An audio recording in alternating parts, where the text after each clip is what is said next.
လေးပင်တော်ရဆရာတော်ဘုရားကြီးအရှင်အရိယဝန္တဆိုတာဓမ္မပဟုတ္တများကြတဲ့ပုဂ္ဂိုလ်တွေဘာသာရေးနဲ့ဆက်ဆက်မှုများတဲ့ပုဂ္ဂိုလ်တွေကြားဘူးကြမှာပါဆရာကြီးဥဒုက္ခရိုက်ကူးတဲ့ယဟန်စာတော်စွမ်းတနတ်ဆိုတာထဲမှာဥပမာထုတ်ပြီးတော့ပူဇော်ခံခဲ့ရတဲ့ညောင်လေးပင်တော်ရဆရာတော်ကြီးဆိုတာရှိတယ်ဘုန်းတော်ကြီးဥတီလရဲ့တပည့်ပေါ့အဲ့ဒီညောင်လေးပင်တော်ရဆရာတော်ဘုရားကြီးရေးသားတော်မူခဲ့တဲ့ဝိသုဒ္ဓိမေအယသာဆိုတဲ့စာအုပ်ရှိတယ်အဲ့ဒီဝိသုဒ္ဓိမေအယသာဆိုတဲ့ကျမ်းကဝိသုဒ္ဓိမေကကျမ်းကြီးကိုအနှစ်ချုပ်ပြီးတော့ဆရာတော်ဘုရားကြီးရေးသားတော်မူခဲ့တာဆရာတော်ဘုရားကြီးရေးတဲ့ကျမ်းစာတွေကအယသာဆိုတာလေးနဲ့နာမည်ပေးတာတကယ်ကိုပဲအယသာရှိပါတယ်သူကအနှစ်ချုပ်ပြီးတော့လူရင်းကိုအင်မတန်ရေးတတ်တော်မူတဲ့ဆရာတော်ကြီးပေါ့အဲ့ဒီဝိသုဒ္ဓိမေကျမ်းဆိုတာကလည်းပဲဘုရင်တို့ရှင်မဘုဒ္ဓဂေါတမထေရမြတ်ကြီးပြုစုတော်မူခဲ့တာသဂါထဝကတန်ရုပ်ပါဠိတော်မှာဇတ္တာသုတ်တံဆိုတာရှိတယ်အဲ့ဒါနတ်သားတစ်ပါးကမြတ်စွာဘုရားကိုမေးတာအန္တောဇတ္တာဗဟိဇတ္တာဇတ္တာယဇတိတာပဇာတန်တံဂေါတမပု္ပ္ပာမိကောဣမံဝိဇတယေဇတံတဲ့အရှင်ဘုရားတဲ့ဟောဒီလောကကြီးမှာတတ္တဝါတွေဟာအတွင်းကိုတွေ့တာမမောတဲ့တဏှာလောဘနဲ့လည်းရှုပ်ထွေးနေကြတယ်တဲ့ကိုယ်ခန္ဓာကိုယ်အပြင်ဘက်မှာရှိတဲ့ခန္ဓာကိုယ်ပြင်ပကအရာတွေနဲ့ပတ်သက်ပြီးတော့လည်းပဲလူချင်းမမောမှုဆိုတဲ့တဏှာတရားနဲ့ရှုပ်ထွေးနေကြတာရှိတယ်တဲ့အတွင်းမှာလည်းရှုပ်နေတယ်အပြင်မှာလည်းရှုပ်နေတယ်ပေါ့ဘာနဲ့ရှုပ်တာတုံးဆိုတော့လူချင်းမမောတယ်ဆိုတဲ့တဏှာလောဘနဲ့ရှုပ်နေတာအဲ့ဒီအရှုပ်ထွေးကိုဘယ်လိုပုဂ္ဂိုလ်ဟာပြေလည်အောင်ဖြည့်ရှင်းနိုင်မလဲတဲ့ဒါကိုမြတ်စွာဘုရားဖြေပါလို့နတ်သားတစ်ပါးကမြတ်စွာဘုရားကိုလာလျှောက်တာအဲ့ဒီမှာမြတ်စွာဘုရားကတိလေပဋိဋ္ဌာယနရောတပညောစိတ်တံပင်ញင်စဘာဝယေအာတာပိနိပကောဘိက္ခုသောဣမံဝိဇတယေဇတံဆိုပြီးတော့ဂါထာလေးတစ်ပုဒ်နဲ့ပြန်ဖြေတယ်ဂါထာက3ပုဒ်ပါဒါပထမအဆုံးဂါထာပေါ့လေအဓိပ္ပာယ်ကဘာလဲဆိုတော့မွေးကလေးကစပြီးတော့ပင်ကိုပฏิပံဉာဏ်ပညာအထိုက်လျောက်ပါလာတဲ့ပုဂ္ဂိုလ်ပင်ကိုဓက္ခဉာဏ်ပါရမယ်ပေါ့အဲ့ဒီပင်ကိုဓက္ခဉာဏ်ပါတဲ့ပုဂ္ဂိုလ်ဟာထက်တန်တဲ့လုံလဝရိယဖြင့်သီလဆိုတဲ့ကိုယ်ကျင့်တရားပေါ်မှာတည်ပြီးတော့တမာတိပညာတရားတို့ကိုပွားများမယ်ဆိုရင်အဲ့ဒီပုဂ္ဂိုလ်ဟာအတွင်းရှုပ်အပြင်ရှုပ်လို့ဆိုရတဲ့တဏှာဆိုတဲ့အရှုပ်ထွေးတရားကိုပြေလည်အောင်ဖြည့်ရှင်းနိုင်လိမ့်မယ်လို့မြတ်စွာဘုရားဟောတာအင်မတန်အနှစ်အသားပါတဲ့ဂါထာပေါ့နော်ပင်ကိုဓက္ခဉာဏ်ပညာပါတဲ့ပုဂ္ဂိုလ်ဒီလုံလဝရိယထက်သန်စွာဖြင့်သီလဆိုတဲ့ကိုယ်ကျင့်တရားပေါ်မှာထောက်တည်ပြီးတော့တမာတိပညာဆိုတဲ့တရားတွေကိုပွားများမယ်ဆိုလို့ရှိရင်အရှုပ်အထွေးကင်းပြီးတော့ရှင်းလင်းပြီးတော့ဒုက္ခခတ်သိငြိမ်းနိုင်တယ်လို့ပြောတာအဲ့ဒီဂါထာလေးကိုအခြေခံပြီးတော့ဝိသုဒ္ဓိမဂ္ဂကျမ်းဆိုတာဖြစ်လာတာပိဿတို့ကိုဦးဇင်းတို့ဘုဒ္ဓလိုက်စားကြတဲ့ပုဂ္ဂိုလ်တွေအတွက်ဇာဝနာဝရှိအောင်တချို့လည်းကြားဘူးပြီးသားဖြစ်ပါလိမ့်မယ်ဟုတ်ရဲ့လားအဲ့ဒီဂါထာလေးကိုအခြေခံပြီးတော့ဝိသုဒ္ဓိမဂ္ဂကျမ်းဆိုတာဖြစ်လာတယ်အဲ့ဒီဝိသုဒ္ဓိမေကျမ်းကြီးကိုပဲဦးဇင်းတို့ဆရာတော်အဆက်ဆက်နေတရားမြန်မာတွေပြန်ခဲ့ကြတယ်ဗမာဘာသာတက်တက်နဲ့လည်းပြန်ထားတာရှိတယ်အင်မတန်ရိုးရိုးရှင်းရှင်းနဲ့နားလည်အောင်ပြန်ထားတာကတော့မဟာစီစတော်ဘုရားကြီးမြန်မာပြန်တဲ့ဝိသုဒ္ဓိမေမြန်မာပြန်ဆိုတာ၄အုပ်တွေရှိတယ်အဲ့ဒါပိဋကပေါင်းသူတော်ကောင်းတို့ဖတ်ကြည့်ပါအလွန်ကောင်းတဲ့ကျမ်းစာအုပ်ပေါ့ဟုတ်လားအဲ့ဒီဝိသုဒ္ဓိမေဆိုတဲ့ကျမ်းကိုဖတ်ပြီးရင်ရှင်းတော့ကတော့ပြောကြတာပဲထွက်နဲ့ထွက်တထွက်တတ်တယ်တဲ့ဘုန်းကြီးတစ်ပါးအဲ့ဒီကျမ်းစာကိုဖတ်မယ်ဆိုရင်ဩသာသနာတော်မှာနေရတာတော်ယုံတန်ယုံလုံလဝရိယတရားတရားအကျင့်နဲ့မလွယ်ဘူးဆိုပြီးတော့လူရင်လဲထွက်တတ်တယ်ပေါ့အဲ့လိုမှမဟုတ်ရင်လည်းပဲတပိတ်တစ်လုံးသင်္ကန်းသုံးတယ်နဲ့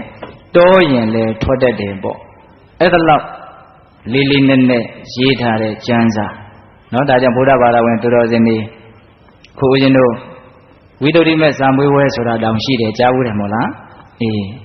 အဲ့ဒီဝိသုဒ္ဓိမဲ့ကျမ်းကြီးကိုပဲဦးဇင်းတို့ညောင်လေးပင်တော်ဆရာဘုရားကဝိသုဒ္ဓိမဲ့အရသာဆိုပြီးတော့စာအုပ်ကလေးခတ်သေးသေးအနှစ်ချုပ်ပြီးတော့ရေးထားတာအဲ့ဒါဘဝတုဒ္ဒလိုလားကြတဲ့ပုဂ္ဂိုလ်တွေရှားဖွေပြီးတော့လေ့လာကြဖို့ပေါ့ပြောချင်တာကအဲ့ဒီဝိသုဒ္ဓိမဲ့အရသာဆိုတဲ့ညောင်လေးပင်တော်ဆရာဘုရားရဲ့ကျမ်းစာအုပ်ထဲမှာသူကဆောင်းပုဒ်ကလေးတွေနဲ့အနှစ်ချုပ်ပြီးတော့လိုရင်းရအောင်ပြောထားတာအဲ့ဒါဦးဇင်းကဒီကနေ့အဲ့ဒီသတော်ဘုရားကြီးရဲ့ဂုဏ်ကျေးဇူးကိုအမိပြုပြီးတော့ပိဋကပေါင်းသူတော်ကောင်းတို့ကိုဒေါသပေကြောင်းနီလန်ကောင်းလို့တရားကောင်းစဉ်တက်ပြီးတော့ဟောမှာပါဟုတ်ရဲ့လားတရားဓမ္မတို့ဦးဇင်းတို့တွေဒေါသဆိုတာစိတ်ကိုပူလောင်စေတယ်အကျိုးမဲ့စေတယ်အင်မတန်ဆင်းရဲစေတယ်ဆိုတာသိပေမဲ့လို့ဒီဒေါသရဲ့နှိမ့်ဆက်ခြင်းကိုမကြာခံနေရတာလည်းမရှိဘူးလားရှိတယ်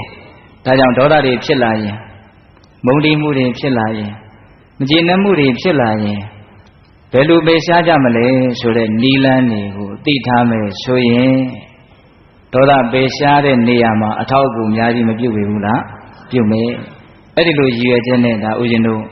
ဒေါသပဲကြောင့်နီလန်းကောင်းနဲ့စတင်ပြီးတော့နာယူကြည်ညိုကြရနော်ဒီတရားတော်ကိုမဟောကြားသေးခင်မနာကြသေးခင်မှာတရားတော်အလုံးကိုဟောကြားတော်မူခဲ့တဲ့ဘုရားရှင်ကိုတော်မြတ်ရဲ့အင်မတန်အေးချမ်းကြည်လင်တော်မူတဲ့မဟာကရုဏာကိုသိစရာတရားလုံးစုံကိုသိတော်မူမြင်တော်မူတဲ့သဗ္ဗညုတဉာဏ်ဒီဟုသောပညာကိုထိုမဟာကရုဏာကိုပညာကိုနှစ်ပါးစုံတို့ဖြင့်ပြည့်စုံတော်မူတဲ့ဘုရားရှင်ကိုတော်မြတ်ကိုယုတိမြတ်တို့ရှိခိုးပူဇော်ကြအောင်စို့အလုံးလက်အုပ်ချီမူပြီးတော့အာယုံပြုကြရအောင်ကရုဏာတိတလဟရယံပညာပိဇောတဝိဟတမောဟတမံသာနရမရလောကကရုံဝနေတုကတံဂတိဝိမု ddံ ကရုဏာတိတလဟရယမဟာကရုဏာတော်ဖြင့်ဤမြသောစိတ်နှလုံးလည်းရှိတော်မူပါ၏ထသောပညာပိဇောတဝိဟတမောဟတမံအရဟတမေတိဟုသောအရာဝလင်းဖြင့်ဝိဇ္ဇာတိဟုသောမိုက်မှောင်ကိုဖယ်ခွာတော်မူပြီးထသောသာနရမရလောကကရုံလူနှင့်မြမတ္တဝါနန္ဒတို့ဤကြောက်ထီတန်တုအလေးကရုပြုရာတဆူရီသောဆရာသခင်လည်းဖြစ်တော်မူပါ၏ထသောဂတိဝိမု ddံ ဒေဝမနုဿာနိရယနှင့်ပေတတရိစ္ဆာလာယရှိငါတံသောဂတိတို့မှလိအထူးသဖြင့်ကင်းလွတ်တော်မူပြီးထသောသူကတံတတ္တဝါတို့ဟာအကျိုးများကြောင့်ဟုတ်မှန်သောစကားကောင်းကိုသာမျက်ဆိုတော်မူပါ၏ထသောဗုဒ္ဓံသစ္စာလေးရတရားမြတ်ကိုလက်ပေါ်တင်နာပရမကဲ့သို့ပြတ်သားထင်သိမြင်ပေတတ်ဘုရားရှင်ကိုယ်တော်မြတ်ကြီးကိုမေယံတရားပုဂ္ဂိုလ်တရားနာပုဂ္ဂိုလ်ခေါ်ဆိုပညာပရမတ်မမူယုံနာနှဖျားဖြစ်ကြပါသောဘုရားတပည့်တော်တို့သည်ဝုဏီဝနာမှာကာယဝစီမနောကြည်၍သုံးလီဒွါရပနာမဖြင့်တုတ်ကွာယုကျိုးလက်စုံမိုးကရှိခိုးဥညွတ်ပါ၏မြတ်စွာဘုရား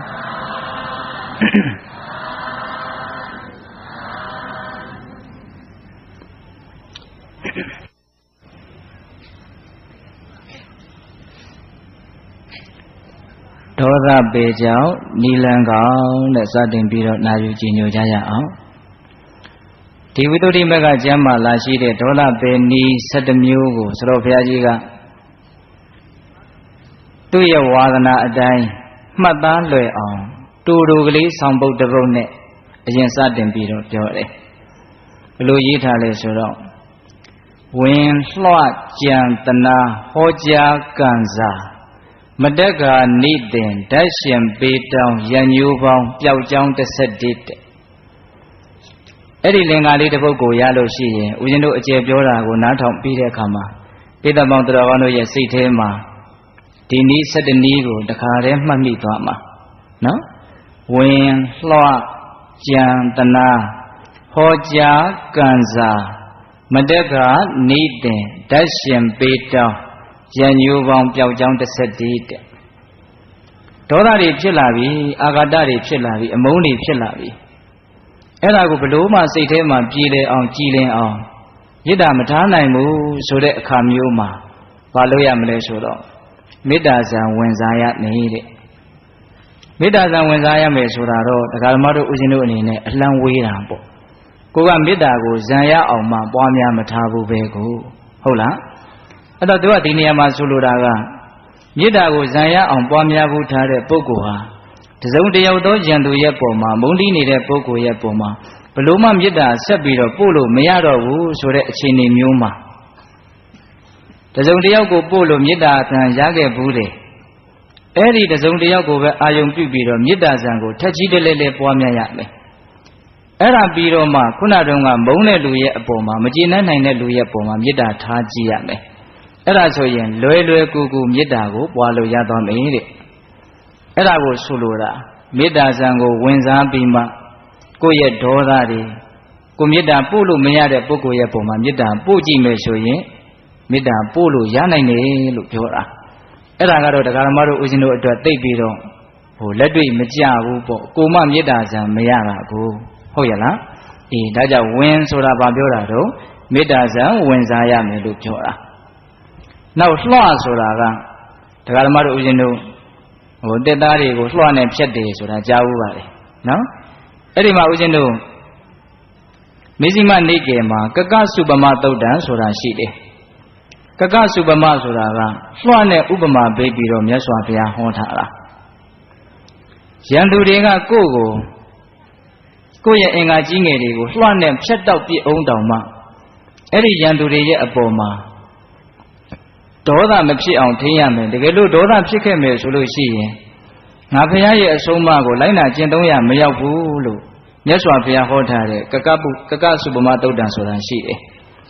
အဲ့ဒီလွှဥပမာနဲ့ဟောထားတဲ့ကကစုပမသုတ်တံတို့လိုမျိုး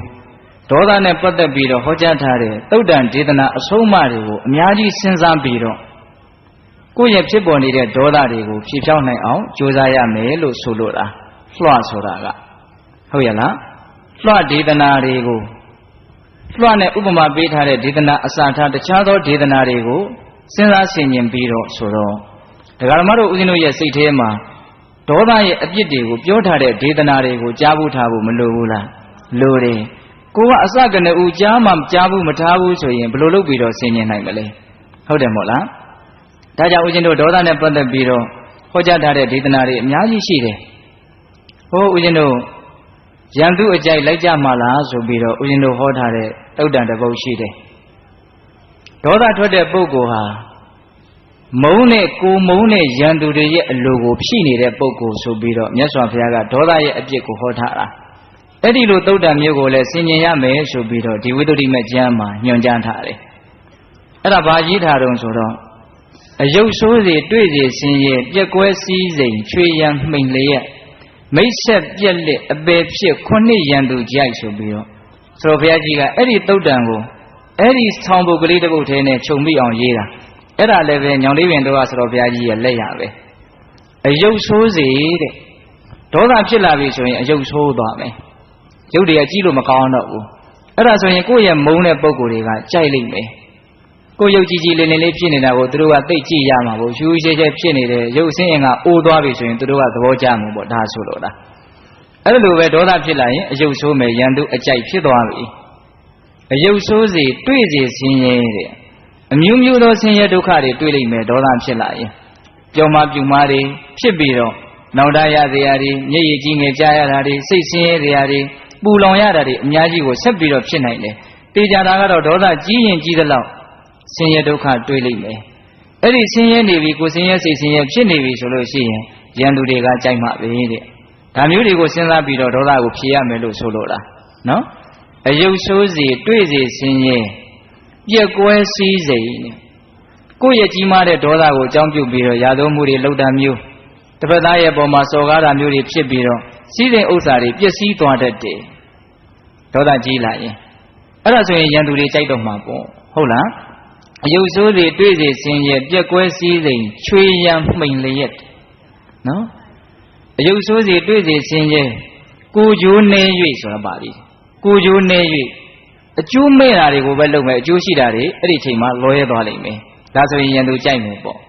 အယုတ်ဆိုးစီတွေးစီဆင်းရဲကိုကျိုးနေ၍ပြက်ကွဲစည်းစိမ်ချွေရန်မှိန်လျက်ကိုချစ်ကြတဲ့အချွေရန်ပေါင်းတဲ့နေဒါရှားသွားမယ်နောက်ပြီးတော့မိတ်ဆက်ပြက်လက်ယဉ်နီးရတဲ့ပေါင်းတင်ထားတဲ့သစ္စာရှိကြတဲ့ကောင်းမြတ်တဲ့မိတ်ဆွေတွေပျက်စီးသွားနိုင်တယ်ဟုတ်လားပြီးတော့အပေဖြစ်တယ်သိပြီးတဲ့နောက်မှာအပေလေးပါးကိုလည်းကြံတတ်တယ်အဲ့ဒါလိုသုတ်တံမျိုးကိုစဉ်းစားဆင်ခြင်ပြီးတော့လည်းပဲဒါဥစဉ်တို့အမျက်ဒေါသကိုဖယ်ရှားနိုင်အောင်ကြိုးစားရမယ်အဲ့ဒါဥစဉ်တို့ဝင်လွှကြံတနာဟောကြားကံစာမတက်ကနိသင်ဓာတ်ရှင်ပေတောင်းရန်ညိုပေါင်းပျောက်ကြောင်းတစ်ဆက်တစ်ဆိုတာကိုတော့မမေ့နဲ့နော်အခုကဝင်ဆိုတာကိုဒါရှင်းပြီးသွားပြီမေတ္တာဇံဝင်စားပြီးတော့ဒေါသကိုဖယ်ရှားနိုင်အောင်ကြိုးစားရမယ်ဒါကတော့တရားဓမ္မတို့ဥစဉ်တို့မေတ္တာဇံမရသေးတဲ့ပုဂ္ဂိုလ်တွေအတွက်လက်တွေ့သိပ်ပြီးတော့အသုံးမတည့်လှဘူးပေါ့ဟုတ်ရဲ့လားပြီးတော့ဗာလဲလွှတဲ့လွှဒေသနာများအခုဥစဉ်တို့ပြောခဲ့တဲ့ဒေသနာများဒေါသနဲ့ပတ်သက်ပြီးတော့မြတ်စွာဘုရားဟောထားတဲ့ဒေါသရဲ့အပြစ်ပြတဲ့ဒေသနာတွေကိုအများကြီးကြားဖို့ပြီးတော့ဒါတွေကိုပြန်လှန်ပြီးတော့စဉ်းစားဆင်ခြင်တတ်ရမယ်အဲ့ဒါဆိုရင်ဒေါသပြောင်းနိုင်တယ်အဲ့ဒါကိုလွှလို့ဆိုလိုတာဟုတ်ရဲ့လားဝင်လွှကြံတနာတဲ့ကြံရမယ်တဲ့ဘာကိုကြံရမှာလဲဆိုတော့ကိုမုန်းတဲ့ပုဂ္ဂိုလ်ကိုဒေါသဖြစ်နေတဲ့ပုဂ္ဂိုလ်ဘလို့မှဖြေမရအောင်မုန်းနေတဲ့ပုဂ္ဂိုလ်ရဲ့ကောင်းကွက်ကိုကြံစီရမယ်တဲ့ကောင်းကွက်ကိုရှာမေတ္တာကိုဟုတ်ရဲ့လားဘယ်လိုလူမျိုးမဆိုဘလောက်ဆိုးပါတယ်ပြောပြောကောင်းတာလေးကတော့အနေနဲ့များကတော့ရှိတတ်တယ်ဒါကကိုကမုန်းလို့တခါတလေကောင်းတာကိုပါမျက်ွယ်ပြုတ်တာကတော့တစ်မျိုးပေါ့လေဘာပဲပြောပြောအဂတိမလိုက်စားပဲနဲ့ဖြောင်းမြောင်းသွားမယ်ဆိုရင်လူတယောက်မှာဆိုးတာတွေရှိတယ်လို့ကောင်းတာတွေကမရှိဘူးလားရှိတယ်အဲ့ဒီကောင်းတာတွေကိုကိုကတခါတည်းတွေးဆပြီးတော့ဩဒီနေရာမှာဆိုးတာဟိုနေရာမှာတော့ကောင်းတယ်ဟဲ့ကာယကံတာဆိုးတာဝစီကံတော့ကောင်းတယ်ဟဲ့ဝစီကံတာဆိုးတာစိတ်ထားကတော့ဖြောင့်ရှာတယ်ဟဲ့အစရှိတဲ့ဖြင့်မကောင်းတာတွေကြီးကိုမစင်စားဘဲနဲ့ကောင်းတာတွေကိုစဉ်းစားရမယ်အဲ့ဒါကိုကြံလို့ဆိုလိုတာဟုတ်လားဝင်လွှကြံဆိုတာကောင်းကွက်ကိုကြံစီရမယ်လို့ပြောတာသဘောပေါက်တယ်နော်ဦးဇင်းတို့နောက်ပိုင်းမှာအကျေပြောစရာလေးတွေကရှိနေလို့တစ်ခုတစ်ခုကိုအများကြီးပြောဖို့အချိန်မရဘူးဟုတ်လားဝင်လွှကြံတနာတဲ့တနာဆိုတာကကောင်းကွက်ရှာကြည့်တယ်ဘယ်လိုမှကောင်းကွက်ကိုရှာလို့မရဘူးဆိုကြပါစို့တဲ့ဒါကတော့ရှာရှာပါပါနော်ရှိခြင်းလည်းရှိမှာပေါ့လေဟုတ်ရဲ့လားကိုကသိမ့်မုန်းနေတာဆိုတော့တခါလေကောင်းကွက်ကရှားကိုမတွေ့တာလည်းဖြစ်ခြင်းလည်းဖြစ်မှာပေါ့ဟုတ်လားအဲ့လိုမျိုးကောင်းကွက်ကိုရှားလို့မရတော့အောင်တော်တော်ကြီးကိုဆိုးနေတဲ့ပုဂ္ဂိုလ်ဆိုရင်တော့တနာတဲ့စိတ်မွေးရမယ်တဲ့ဘယ်လိုတွေးတဲ့အတွေးနဲ့တနာရမှာလဲဆိုတော့မကြခင်ပဲဒီပုဂ္ဂိုလ်ဟာမကောင်းတဲ့ဘဝရောက်ပြီးတော့ဆင်းရဲဒုက္ခအကြီးအကျယ်တွေ့ရှာတော့မယ်ဟုတ်လားပြင်းထန်တဲ့ရာဇဝမှုကိုလွန်ကျူးထားတဲ့ပုဂ္ဂိုလ်ကိုမကြခင်မှာပဲထောင်တန်းကြပြီးတော့တသက်တွင်းကြပြီးတော့သို့မဟုတ်သေသားသေသေးအပြစ်တွေကိုခံရတော့မယ်ရာဇဝသားတယောက်ကိုမြင်တယ်လို့မျိုးပေါ့သူ့ရဲ့ယုံမှမှုရက်စက်မှုမကောင်းမှုကိုမစင်စားဘဲနဲ့အဲ့ဒီသူ့ရဲ့မကောင်းမှုကြောင့်ရရှိမဲ့အကျိုးတရားကိုလှမ်းစဉ်းစားပြီးတော့ကာလရှိလျားစွာဆင်းရဲရှာတော့မယ်ဆိုတာကိုတွေးလိုက်တယ်ဆိုရင်တဏှာတဲ့စိတ်ဖြစ်မလာပြီဘူးလားဖြစ်လာတယ်အဲ့ဒါကိုဆိုလိုတာအဲ့ဒီတဏှာတဲ့စိတ်ဖြစ်လာရင်ခုနတုန်းကဒေါသအာဃာတဆိုတာပျောက်မသွားဘူးလားပျောက်သွားတယ်ဗျဟုတ်ရဲ့လားအဲ့ဒါဦးဇင်းတို့ဘယ်နှလုံးရှိသွားဘယ်နှမျိုးရှိသွားပြီတော့၄မျိုးရှိသွားပြီနော်17မျိုးပြောမှာနော်ဝင်လွှကြံတဏှာကောင်းကွက်ကိုကြံနေကြံလို့မရဘူးဆိုရင်သူ့ရဲ့မကောင်းတာတွေကြောင့်ဒုက္ခရောက်ရှာတော့မယ်လို့စဉ်းစားလိုက်တာတဏှာတာပေါ့နော်ဝင်လွှကြံတဏှာဟောကြားကံစာဟောကြားဆိုတာက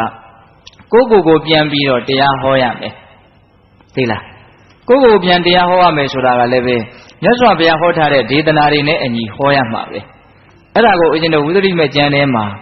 ဂါထာ10ဂါထာနဲ့ပြထားတယ်တော်တော်ကောင်းနေဗျအဲ့ဒါကြတော့ဦးဇင်းတို့အကျေပြောမှဖြစ်မှာဟုတ်လားဒီနေ့တရားကနည်းနည်းလေးရှည်ချင်းရှည်သွားမယ်သို့တော်ကိုယ့်ဘဝအတွက်တကယ်အသုံးချမယ်အသုံးတည့်မယ်တရားတစ်ခုလို့တန်ဖိုးထားပြီးတော့ပိဋကပေါင်းသူတော်ကောင်းတို့စိတ်ရှိလက်ရှိနာကြရမှာနော်အဲ့ဒါဦးဇင်းတို့ဒီမှာဆောင်းပုဒ်ကလေးကိုကူးလာတယ်ဆိုတော့ဘုရားကြီးကဂါထာတစ်ပုဒ်ကိုတပိုက်နဲ့စုံအောင်ရေးနိုင်တယ်အလွန်ချီးကျူးတဲ့ဦးဇင်းကတော့စိတ်ထဲအံလဲအံ့ဩတယ်ကြည်လိုက်တဲ့ဉာဏ်ပေါ့ဟုတ်လားအဲ့ဒီ10ဂါထာနဲ့ကိုဟောမှာနော်စိတ်ပညာဆန်းဆန်းသဘောတရားတွေတောင်ပါတယ်လို့ဦးဇင်းစိတ်ထဲမှာခံစားရတယ်။ဘာရေးထားလဲဆိုတော့ကိုယ်စိတ်ကိုဖြက်ဒေါသမဲ့၍မျိုးပြက်မွေးတာပြန်ယုံမှနဲ့ သူ့မှာလူကြည့်မိမိကပန်းအမှားလန်းလိုက်ကျွန်း၌ကြံရဲခုတ်တလွဲပြက်တစ်ဖက်သက်မျိုးပြစ်စေမျိုးပွားတုံးငါ၌တာတဲ့ဒီဆောင်ပုဒ်ကလေးကိုဖတ်သွားရင်တော့ဘာမှနားလည်မှာမဟုတ်ဘူးကွက်စာကိုဖတ်လိုက်ရတယ်လို့မျိုးပဟိလိစာကိုဖတ်လိုက်ရတယ်လို့မျိုးဖြစ်မှာပေါ့ဟုတ်လားအဲ့ဒါကိုသူကအသေးသေးပြန်ပြီးတော့ရှင်းပြတာဆောင်ပုဒ်ဆိုတာကခေါင်းစဉ်အတူကျုပ်ကလေးတွေစိတ်ထဲမှာသိသိရလွယ်အောင်အုံနောက်ထဲမှာသိသိရလွယ်အောင်မှတ်သားရလွယ်အောင်ရေးပေးတာကိုဟုတ်ရလားကိုယ်စိတ်ကိုဖြတ်တဲ့အဲ့ဒါဘာပြောတာတုံးဆိုတော့ငါမုန်းတဲ့ယန္တုငါကိုမုန်းတဲ့ယန္တုဟာငါရဲ့ရုပ်ပိုင်းဆိုင်ရာကိုပဲဒုက္ခပေးနိုင်တာတကယ်တမ်းကတော့ငါရဲ့စိတ်ကိုထိလိုက်ပြီးတော့သူဒုက္ခမပေးနိုင်ဘူးကိုယ်စိတ်ကိုဒုက္ခပေးတာကိုယ်စိတ်ကိုဆင်းရဲသေးတာဟာအဲ့ဒီကိုယ်စိတ်ကမတွေးတတ်လို့မစဉ်းစားတတ်လို့မထားတတ်လို့သာတကယ်တမ်းကစဉ်းစားဆင်းရဲရတာတစုံတစ်ယောက်သောပုဂ္ဂိုလ်သည်တစုံတစ်ယောက်သောပုဂ္ဂိုလ်ကိုစိတ်ကိုဓာတ်လိုက်ဆင်းရဲအောင်လုပ်လို့မရဘူးကိုကနေတတ်မယ်ဆိုရင် तू ဘလောက်ပဲစိတ်ဆင်းရဲအောင်လုပ်နေတယ်ကိုစိတ်မဆင်းရဲအောင်နေမယ်ဆိုနေလို့ဖြစ်တယ်ဆိုတာကိုပြောတာဟုတ်လားဒါကြောင့်ကိုယ်စိတ်ကိုဖြတ်တာဟာသူများဖြတ်တာမဟုတ်ဘူးကိုဖြတ်တာအဲ့ဒါဒေါသဖြစ်ပြီဆိုလို့ရှိရင်ကိုယ်စိတ်ကိုကိုယ့်ကိုဖြတ်တာယန္တုကကိုယ့်ရဲ့စိတ်ကိုလာဖြတ်လို့မရဘူးဆိုတာကိုနားလည်ပြီးတော့ကိုယ်စိတ်တူရတဲ့စိတ်ပြည့်ရတဲ့အခါမှာကိုကတမန်ငါရှံငါတွေးကြည့်ရင်သူကကိုယ့်ကိုဖြတ်စည်းလို့စိတ်တူအောင်လုပ်လို့ဟုတ်လားကိုယ်စိတ်ကြီးတူရတယ်ဆိုပြီးတော့ပိုးပြီးတော့စိတ်ကသူ့ကိုတူသွားတဲ့အပိုင်းနေမရှိဘူးလားအဲ့ဒီအချိန်မှာငါမနေတတ်မထိုင်တတ်လို့ငါမစဉ်းစားတတ်လို့မတွေးတတ်လို့ငါမထားတတ်လို့ငါစိတ်ဟာပျက်စီးရတာလို့နားလည်မယ်ဆိုရင်သူ့အပေါ်မှာသိပြီးတော့အပြစ်မဖို့တော့ဘူးတကယ်တမ်းကသူဟာငါ့ကိုရုပ်ပိုင်းဆိုင်ရာပဲနှောက်ယှက်နိုင်တယ်နှိပ်စက်နိုင်တယ်စိတ်ပိုင်းဆိုင်ရာကိုသူတကယ်တမ်းကမနှိပ်စက်နိုင်ဘူးကိုညံ့လို့သာလင်ကိုယ့်ရဲ့စိတ်ပိုင်းဆိုင်ရာကထိခိုက်သွားရတာဒါကိုလက်ခံရလားအေးအဲ့ဒါကိုပြောတာနော်ကိုယ်စိတ်ကိုဖြတ်နော်ကိုယ်စိတ်ကိုကိုဖြတ်တာအဲ့ဒါကိုစဉ်းစားပြီးတော့ကိုယ်စိတ်ကိုမပျက်စီးအောင်လုပ်မယ်ဆိုရင်မရဘူးလားရတယ်ဒါကြိုးစားဖို့တော့အများကြီးလိုတယ်နော်ရနိုင်ခြေကတော့အပြည့်အဝမရှိဘူးလားရှိတယ်ကိုယ်စိတ်ကိုဖြတ်ဒေါသမဲ့၍တဲ့ဒုတိယဒေါသမဲ့၍ဆိုတာကယဟန်တော်တွေကိုသူကဦးစားပေးပြီးတော့ပြောတာကိုဆွေတွေမျိုးတွေချစ်ခင်လှဆိုတော့အပေါင်းအသင်းတွေဆွေတွေမျိုးတွေကိုစွန့်ပြီးတော့ယဟန်ပြုနိုင်ပါလေခင်နဲ့ဒီအင်မတန်ဆိုးရတဲ့ဒုက္ခကိုဖြစ်စေတဲ့ဒေါသကိုဘာကြောင့်မစွန့်နိုင်ရသလဲဒီဒေါသမှာဘာမက်စရာရှိလို့ဒီဒေါသကိုခဏခဏထက်ခါဖြစ်စေနေရတာလဲလို့ဆုံးမရမယ်ဒကာကြီးမိုင်းများဖောပေါက်တယ်နော်ဒကာဓမ္မတို့ဦးဇင်းတို့ဒေါသကိုတိမ့်တိမ့်ထားတယ်ဒေါသကိုထပ်ပြီးတော့ဖြစ်စေတယ်ဒီဒေါသမှာဘာမက်စရာရှိလို့ထပ်ပြီးတော့ကိုယ်တန်တမှာဖြစ်စေသလဲလို့စဉ်းစားမယ်ဆိုရင်ငါတော်မိုက်တာပဲဆိုတာပေါ်မလာဘူးလားပေါ်လာတယ်ပြောတာဒီသဘာဝကြတယ်နော်ဟုတ်လားအဲ့တော့ကိုယ်စိတ်ကိုကိုယ့်ကိုဖြည့်ဆည်းတယ်ဒါပထမအဓိပ္ပာယ်မဖြည့်ဆည်းနဲ့ပေါ့သူများဖြည့်ဆည်းလို့မရဘူးကိုယ်စိတ်ကိုဖြည့်ဒေါသမဲ့၍အင်မတန်ဆိုးရတဲ့ဒီဒေါသကြီးကိုမက်မောမနေသင့်ဘူးတွေ့တာမနေသင့်ဘူးစွန့်လိုက်ပါတော့လားဒီပြင်တန်ဖိုးရှိတဲ့အရာတွေကိုတောင်စွန့်နိုင်နေတာဒီမကောင်းတဲ့အရာကြီးကိုဘာလို့သိမ့်ထားလဲဘာလို့ကိုယ်တန်တမှာလက်ခံထားလဲဆိုတဲ့အတွေးမျိုးနဲ့ဒီဒေါသကိုဘာလို့ရမလို့ဖယ်ရှားပြရမယ်စွန့်ပြရမယ်ဒါကိုပြောတာနော်ကိုယ်စိတ်ကိုဖြတ်ဒေါသမဲ့၍မျိုးပြက်မွေးတာတဲ့အဲ့ဒီမျိုးပြက်မွေးတာဆိုတာကဘာပြောတာတုံးဆိုတော့သူတော်ကောင်းတို့ရဲ့မျိုးစေ့ကိုဖျက်ဆီးတာဟာဒေါသပဲတဲ့ဆိုကြပါစို့ဒကာဓမ္မတို့ဦးဇင်းတို့သူတော်ကောင်းမျိုးစေ့ဆိုတာဘာကိုပြောတာတုံးဆိုတော့ဟိရိဩတ္တပတရားနှစ်ပါးကိုပြောတာအရှက်အကြောက်ပေါ့နော်မကောင်းတာလို့ရပြောရတွေးရမှာကိုရှက်တက်တဲ့သဘောမကောင်းတာလို့ရပြောရတွေးရမှာကိုဒါငါ့ကိုအန္တရာယ်ပေးမဲ့အရာလို့နားလည်ပြီးတော့ကြောက်တက်တဲ့သဘောအဲ့ဒါကိုဟိရိဩတ္တပလို့မခေါ်ဘူးလားအဲ့ဒီဟိရိဩတ္တပတရားနှလုံးတည်သူတော်ကောင်းတို့ရဲ့မျိုးစေ့တဲ့မျိုးစေ့ဆိုတော့ကြီးထွားလာမယ်ပေါ့ဗျာဆိုလိုတာကဥပမာတွေကအသေးသေးပြောရင်အများကြီးကျေဝန်းမှာနော်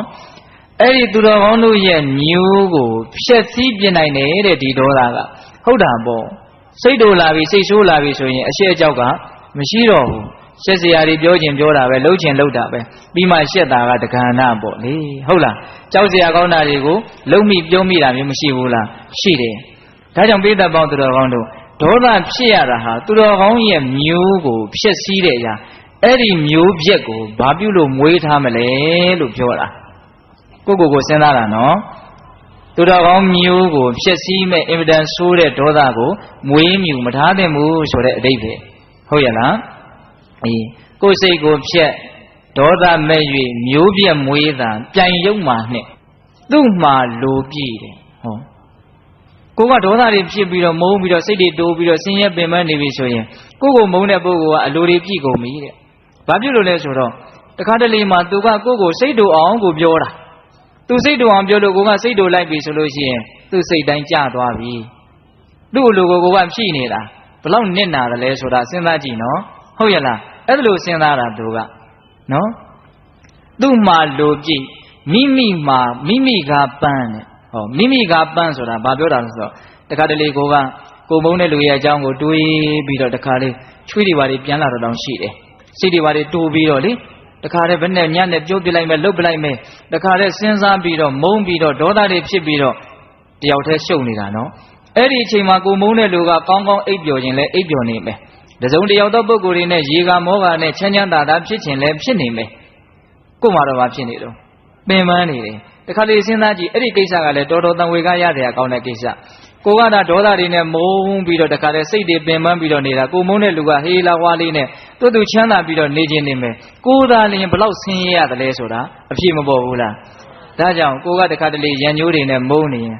သူကိုဖြစ်သေးခြင်းနဲ့အတိုင်းမကောင်းတာတွေကဖြစ်ခြင်းမှဖြစ်မယ်သေချာတာကတော့ဒေါသဖြစ်တဲ့အတွက်ကြောင့်ကို့မှာပင်ပန်းပြီးတော့ဆင်းရဲနေတာကတော့မသေးကြဘူးလားသေကြတယ်အဲ့ဒါကိုရည်ရွယ်ပြီးတော့ပြောတာဟုတ်ရဲ့လားသူ့မှာလိုပြည့်မိကပန်းကိုကြတော့ပင်ပန်းတယ်ဒေါသဖြစ်ရတာသူကတော့ပြောရင်လည်းပြောနေမယ်ချမ်းသာခြင်းလည်းချမ်းသာနေမယ်ပေါ့ဟုတ်ရဲ့လားပြီးတော့ဗာပြောလို့ဆိုအမှားလန်းလိုက်တယ်အမှားလန်းလိုက်ဆိုတာကကိုယ့်ရဲ့ရန်သူရုပ်မာတဲ့လူကိုမုန်းတဲ့လူ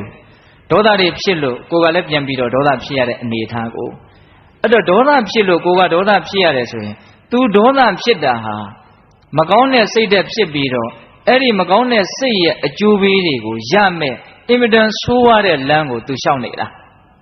ပိဋိတိတ်ပြောရင်ဒေါသဖြစ်တယ်ဆိုတာငရဲလမ်းဖော်နေတာပဲတကယ်တမ်းကတော့အဲ့ဒါကိုကိုကပြိုင်ပြီးတော့ဒေါသဖြစ်မယ်ဆိုရင်လမ်းမှားတဲ့လူရဲ့နောက်ကိုကိုကထပ်ပြီးတော့လိုက်နေတာသဘောပေါက်တယ်မဟုတ်လား तू လမ်းမှားနေတယ်ဆိုတာကိုသိပါလေနဲ့ तू မကောင်းဘူးဆိုတာကိုသိပါလေနဲ့ကိုကလည်းထပ်ပြီးတော့မကောင်းလိုက်တဲ့အခါကျတော့မှားတဲ့လူရဲ့လမ်းစဉ်ကိုပဲကိုကဘာဖြစ်နေတော့လိုက်ရမရောက်ဘူးလားရောက်နေတယ်အဲ့ဒါကိုပြောတာဒါကြောင့်ဒေါသဖြစ်ရတာလမ်းမှားကိုလိုက်နေတာလမ်းမှားလိုက်တာကတက်တေတာတကမရှိလို့လိုက်တာမဟုတ်ဘူးဒီလမ်းမကြီးလိုက်ပြီးတော့ဆင်းရဲနေတာကိုမြင်ပါနဲ့ကနဲ့ကိုကတခါလဲဒေါသဖြစ်ပြီးတော့ကိုလည်းလမ်းမလိုက်ပြီးတော့ဆင်းရဲတာဒါမျိုးစဉ်းစားပြီးတော့ဒေါသကိုဖယ်ဖြောက်ရမယ်လို့ပြောတာဟုတ်ရဲ့လားအမှားလန်းလိုက်ကျွန်၌ကြံရဲတဲ့ဒါလေးကနည်းနည်းလေးရှင်းပြမှနားလည်မယ်ကျွန်၌ကြံရဲဆိုတာကဘာပြောတာတုံးဆိုတော့ဆိုကြပါစို့ကိုကိုမုန်းတဲ့လူကိုဒေါသဖြစ်တဲ့လူကိုကပြန်ပြီးတော့မုန်းတာဒေါသဖြစ်တာပါပဲများသောအားဖြင့်အဲ့ဒီလိုဖြစ်တဲ့ကိစ္စမှာကိုမုန်းတဲ့လူကိုတဲ့လူဟာဘာကြောင့်ကိုမုန်းတယ်လဲဘာကြောင့်ကိုဒေါသဖြစ်တယ်လဲကိုမှ तू မုန်းတယ်ရကို तू ဒေါသဖြစ်เสียအပြစ်တစ်ခုရှိလို့အဲ့ဒီအပြစ်ကိုလက်စုပ်လက်ကင်ပြုတ်ပြီးတော့အဲ့ဒီလူကကိုမုန်းတာပြီးတယ်ကိုက6ပြစ်กินတလဲစဉ်စင်ကြယ်တန့်ရှင်းတယ်မုန်းเสียမကောင်းဘူးဆိုရင်အဲ့ဒီလူကမုန်းမလားမုန်းဘူးအဲ့တော့တစ်ဖက်လူကကိုဒေါသတွေဖြစ်တယ်မုန်းတယ်ဆိုတာအရင်စစ်လိုက်လို့ရှိရင်ကိုမှ तू မုန်းเสียအပြစ်ရှိနေလို့ तू မုန်းတာဒါမကွယ်မဝဲနားလည်ဖို့လိုတယ်နော်အဲ့ဒီနေရာမှာစ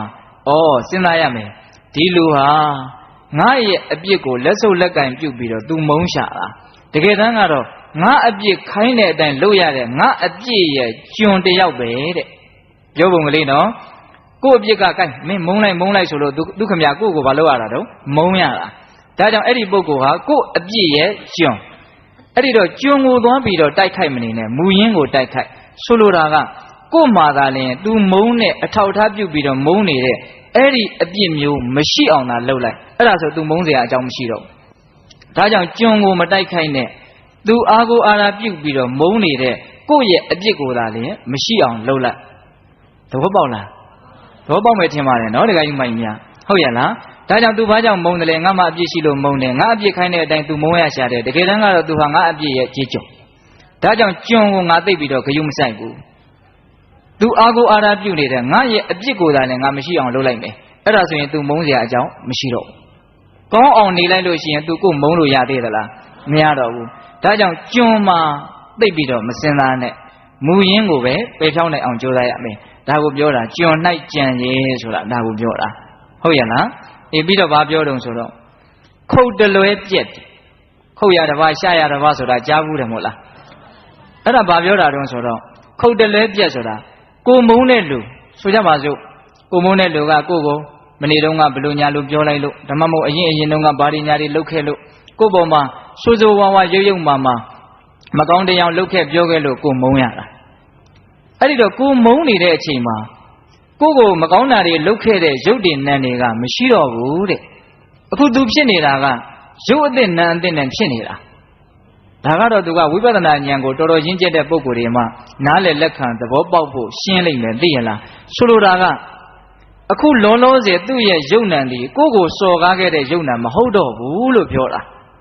ာဒါကြောင့်အခုချိန်မှာသူ့ကိုသွားမုန်းနေလို့ရှိရင်ဆံကိုမမိဖွဲကိုမိတဲ့ခုတ်ရတစ်ပါးရှာရတစ်ပါးခုတ်တလွဲပြက်ဆိုတာအဲ့ဒါကိုပြောတာသဘောပေါက်ရဲ့လားဆိုကြပါစို့စောတော်တုန်းကမှကိုဆဲလိုက်တယ်အခုမုန်းမယ်ဆိုရင်ဆဲတဲ့လူကိုမုန်းရမရောက်တော့ဘူးဒါပေမဲ့ဒါကပထမစကားပြောနေတာနော်တကယ်ကြီးမှများဒီလူကတော့ဒီလူပေါ့သို့တော့ယုတ်တဏ္ဍအရာပြောမယ်ဆိုလို့ရှိရင်ကိုစောတော်တုန်းကဆဲခဲ့တဲ့ယုတ်တဏ္ဍတွေကအကုန်ချုပ်ငိမ့်သွားပြီမို့လားနောက်ထပ်သူကအသစ်တော့ယုတ်နံနဲ့ဆက်ပြီးတော့အသစ်ရှင်တယ်လို့ပြောလို့မရဘူးလားရတယ်အဲ့တော့ကိုမုန်းနေတဲ့ယုတ်နံဟာကိုစော်ကားတဲ့ယုတ်နံမဟုတ်တော့ဘူးတဲ့ဒီအချက်ကတော့ပိဿပေါင်းသူတော်ကောင်းတို့သဘောကျဖို့အတွက်ဉာဏ်ကြီးဖို့တော့လိုမယ်ပေါ့ဟုတ်ရဲ့လားအဲ့ဒါကိုစတော်ကြီးကခုတ်တလွဲပြက်လို့အတာကလေးအနှစ်ထုတ်ထားတာဟုတ်ရဲ့လားနားလေတယ်နော်ဒါကြောင့်ငါမုန်းနေတာဟာငါ့ကိုစော်ကားခဲ့တဲ့ယုတ်နံနေမဟုတ်တော့ဘူးလို့အဲ့ဒီတစ်ချက်စဉ်းစားပြီးတော့လည်းပဲဒေါသကိုဖြောင်းနိုင်အောင်ကြိုးစားရမယ်နောက်တစ်ချက်ပါပြောတုံဆိုတော့တစ်ဖက်သက်ညိုးတဲ့တစ်ဖက်သက်မညိုးပါနဲ့တဲ့ဒီအချက်လေးကတော့ဥစဉ်ကအလွန်ပြောခြင်းလေဘာဖြစ်လို့ဆိုကြပါစို့စိတ်တို့ရတယ်မုန်းရတယ်ဒေါသတွေဖြစ်ရတယ်ဆိုတာဒကာဓမ္မတို့ဦးဇင်းတို့ကတခါလေးစဉ်းစားတာတင်းညောင်းငါစိတ်တို့ရတာအဲ့လိုတွေးလေးမုန်းလေပဲဟုတ်ရဲ့လားအဲ့လိုတွေးလေးဒေါသတွေဖြစ်လေပဲအဲ့တော့ဘယ်လိုစဉ်းစားရမလဲဆိုတော့တမာတမတ်ကြကြစဉ်းစားရမယ်သဘာဝကြကြစဉ်းစားရမယ်တစ်ဖက်သက်ကြီးမပြောပါနဲ့ကို့မှာလဲတာဝန်မကင်းပါဘူးတဲ့ဟုတ်လားမိကကြောင့်နဲ့မိကနဲ့ခတ်ကြတဲ့အခါမှာမီးဆိုတာပွင့်လာတယ်တခုတည်းနဲ့မီးဆိုတာမဖြစ်ဘူးဟုတ်ရဲ့လားအဲ့ဒီတော့ဆိုကြပါစို့ကိုသူကမဟုတ်တာလုပ်လို့နှိပ်စက်လို့ဟုတ်လားညှင်းဆဲလို့သို့မဟုတ်မကောင်းတရားပြုလို့ကိုဒေါသဖြစ်တယ်ဆိုရင်ကိုဆိုတဲ့ဒီကိုကြီးရှိနေလို့သူကကိုမကောင်းတာလုပ်လို့ဖြစ်တာကိုသဘောပေါက်ရလားဒီအချက်ကိုတကယ်လို့သာကိုဆိုတာမရှိရင်သူကကိုမကောင်းတာလုပ်လို့ရမလာ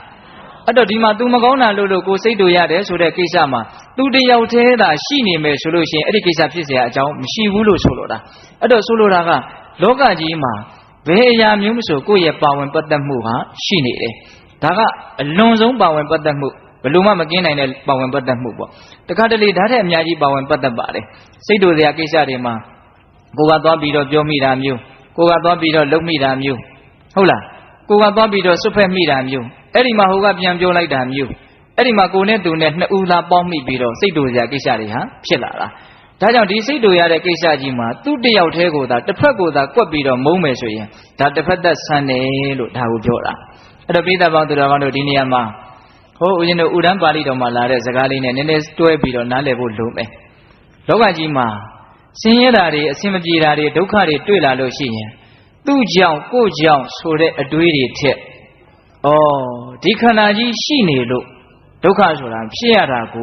ုလို့အဲ့ဒီအခြေခံကြတဲ့အဓိကချက်ကိုစဉ်းစားမိဖို့လိုတယ်ဆိုတဲ့အဓိပ္ပာယ်နဲ့မြတ်စွာဘုရားဟောထားတာရှိတယ်ဟုတ်ရဲ့လားအဲ့တော့ပိဿပေါင်းသူတော်ကောင်းတို့တစ်ဖက်သက်တည်းစဉ်းစားမယ်ဆိုရင်တော့ဘာဖြစ်လာမလို့ဒေါသတွေဖြစ်လာလိမ့်မယ်ဟုတ်ရဲ့လားဒါကြောင့်ငါမှလည်းတာဝန်မကင်းဘူးဆိုတာကိုအမှန်တိုင်းနားလည်ဖို့မလိုဘူးလားလိုတယ်အဲ့ဒါဟောကြားဆိုတာအဲ့ဒီတရား10ပုဒ်နဲ့ကိုယ့်ကိုယ်ကိုဟောရမယ်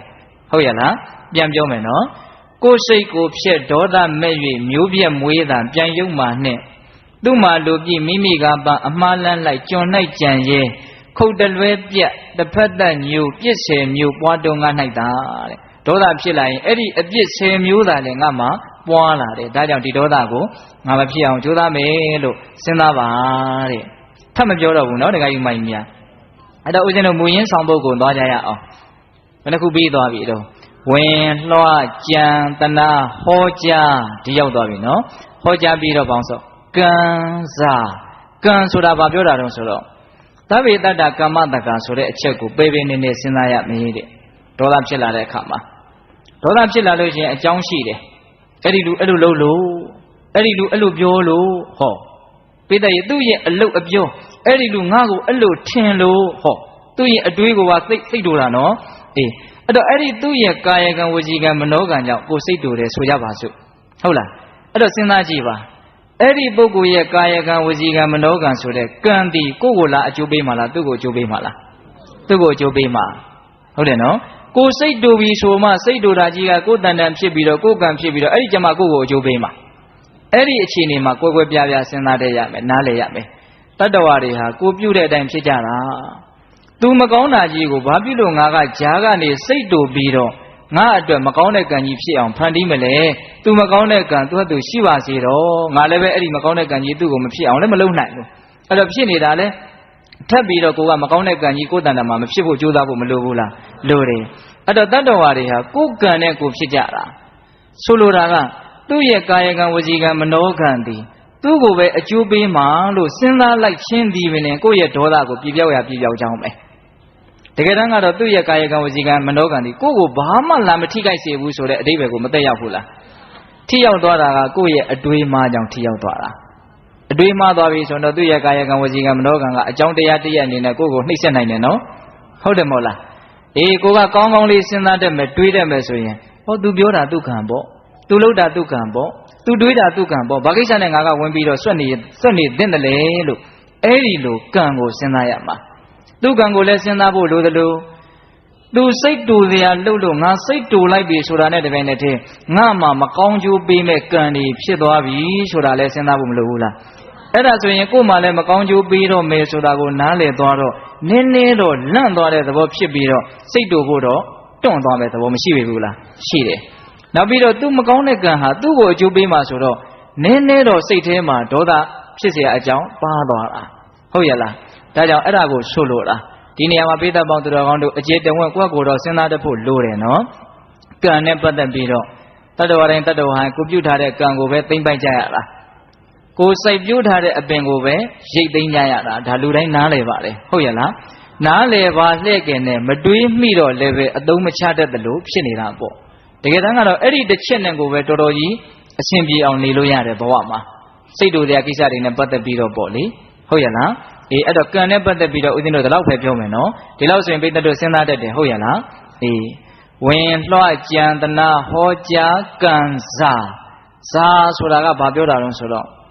့ဒီခံခြင်းတရားနဲ့ပတ်သက်ပြီးတော့ဟောကြားထားတဲ့ဇတ်တော်တွေကိုစဉ်းစားပါတဲ့ဆိုလိုတာကလူငယ်တွေနားလည်အောင်ပြောရရင်တော့တိခဏနိုင်စွမ်းရှိကြတဲ့ပုဂ္ဂိုလ်တွေရဲ့အထုပ္ပတ္တိပေါ့နော်တိခဏနိုင်ကြတဲ့ပုဂ္ဂိုလ်တွေရဲ့အကြောင်းပုဂ္ဂိုလ်မြတ်တွေရဲ့အကြောင်းကိုစဉ်းစားကြည့်ဩသူတို့မြန်တော်လိုက်တာဟောသူတို့မြန်တော်လိုက်တာဆိုရင်ငါလဲတော်ခြင်းတယ်ဆိုတာလေးကနောက်ကအသာလေးတော့ကပ်ပြီးတော့ပါမလာဘူးလား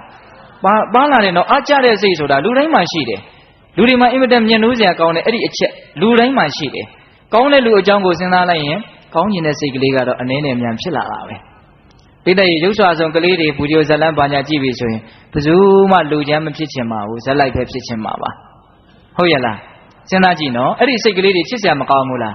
ကောင်းတယ်အဲ့တော့ဘာလို့ဖို့လိုတုံးဆိုတော့မြင့်မြတ်တဲ့ပုဂ္ဂိုလ်တွေရဲ့အကြောင်းကိုအများကြီးနားလည်ဖို့ကြားဖို့ထားဖို့လိုတယ်အထူးသဖြင့်တော့ဒီနေရာမှာဦးဇင်းတို့ဒေါသပယ်ဖို့ပြောနေတာဆိုတော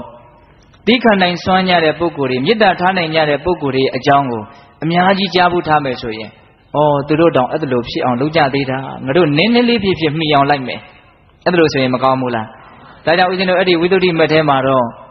ဦးဇင်းတို့ခန္တီဝါဒီယတိရဲ့အကြောင်းတွေကိုပြောထားတယ်ဒါတွေစဉ်းစားဖို့ပေါ့လေဓမ္မပါဠဇတ်ကိုညွှန်ပြထားတယ်ဒီဇတ်လန်းတွေတပိသက်တို့သိတယ်နော်ဓမ္မပါဠဆိုတာကဦးဇင်းတို့ဟိုမင်းသားပေါက်စလေးကိုသူ့ရဲ့ဖေဒေဝရလောင်းကလက်ဖြတ်တယ်ခြေဖြတ်တယ်ကြားဘူးပါတယ်ဖြူစတော်ဘုရားကြီးတောင်ဟောထားတာရှိတယ်လေသွေးနဲ့ရေးတဲ့သာသနာဆိုတာဟုတ်လားအဲ့ဒီဓမ္မပါဠဇတ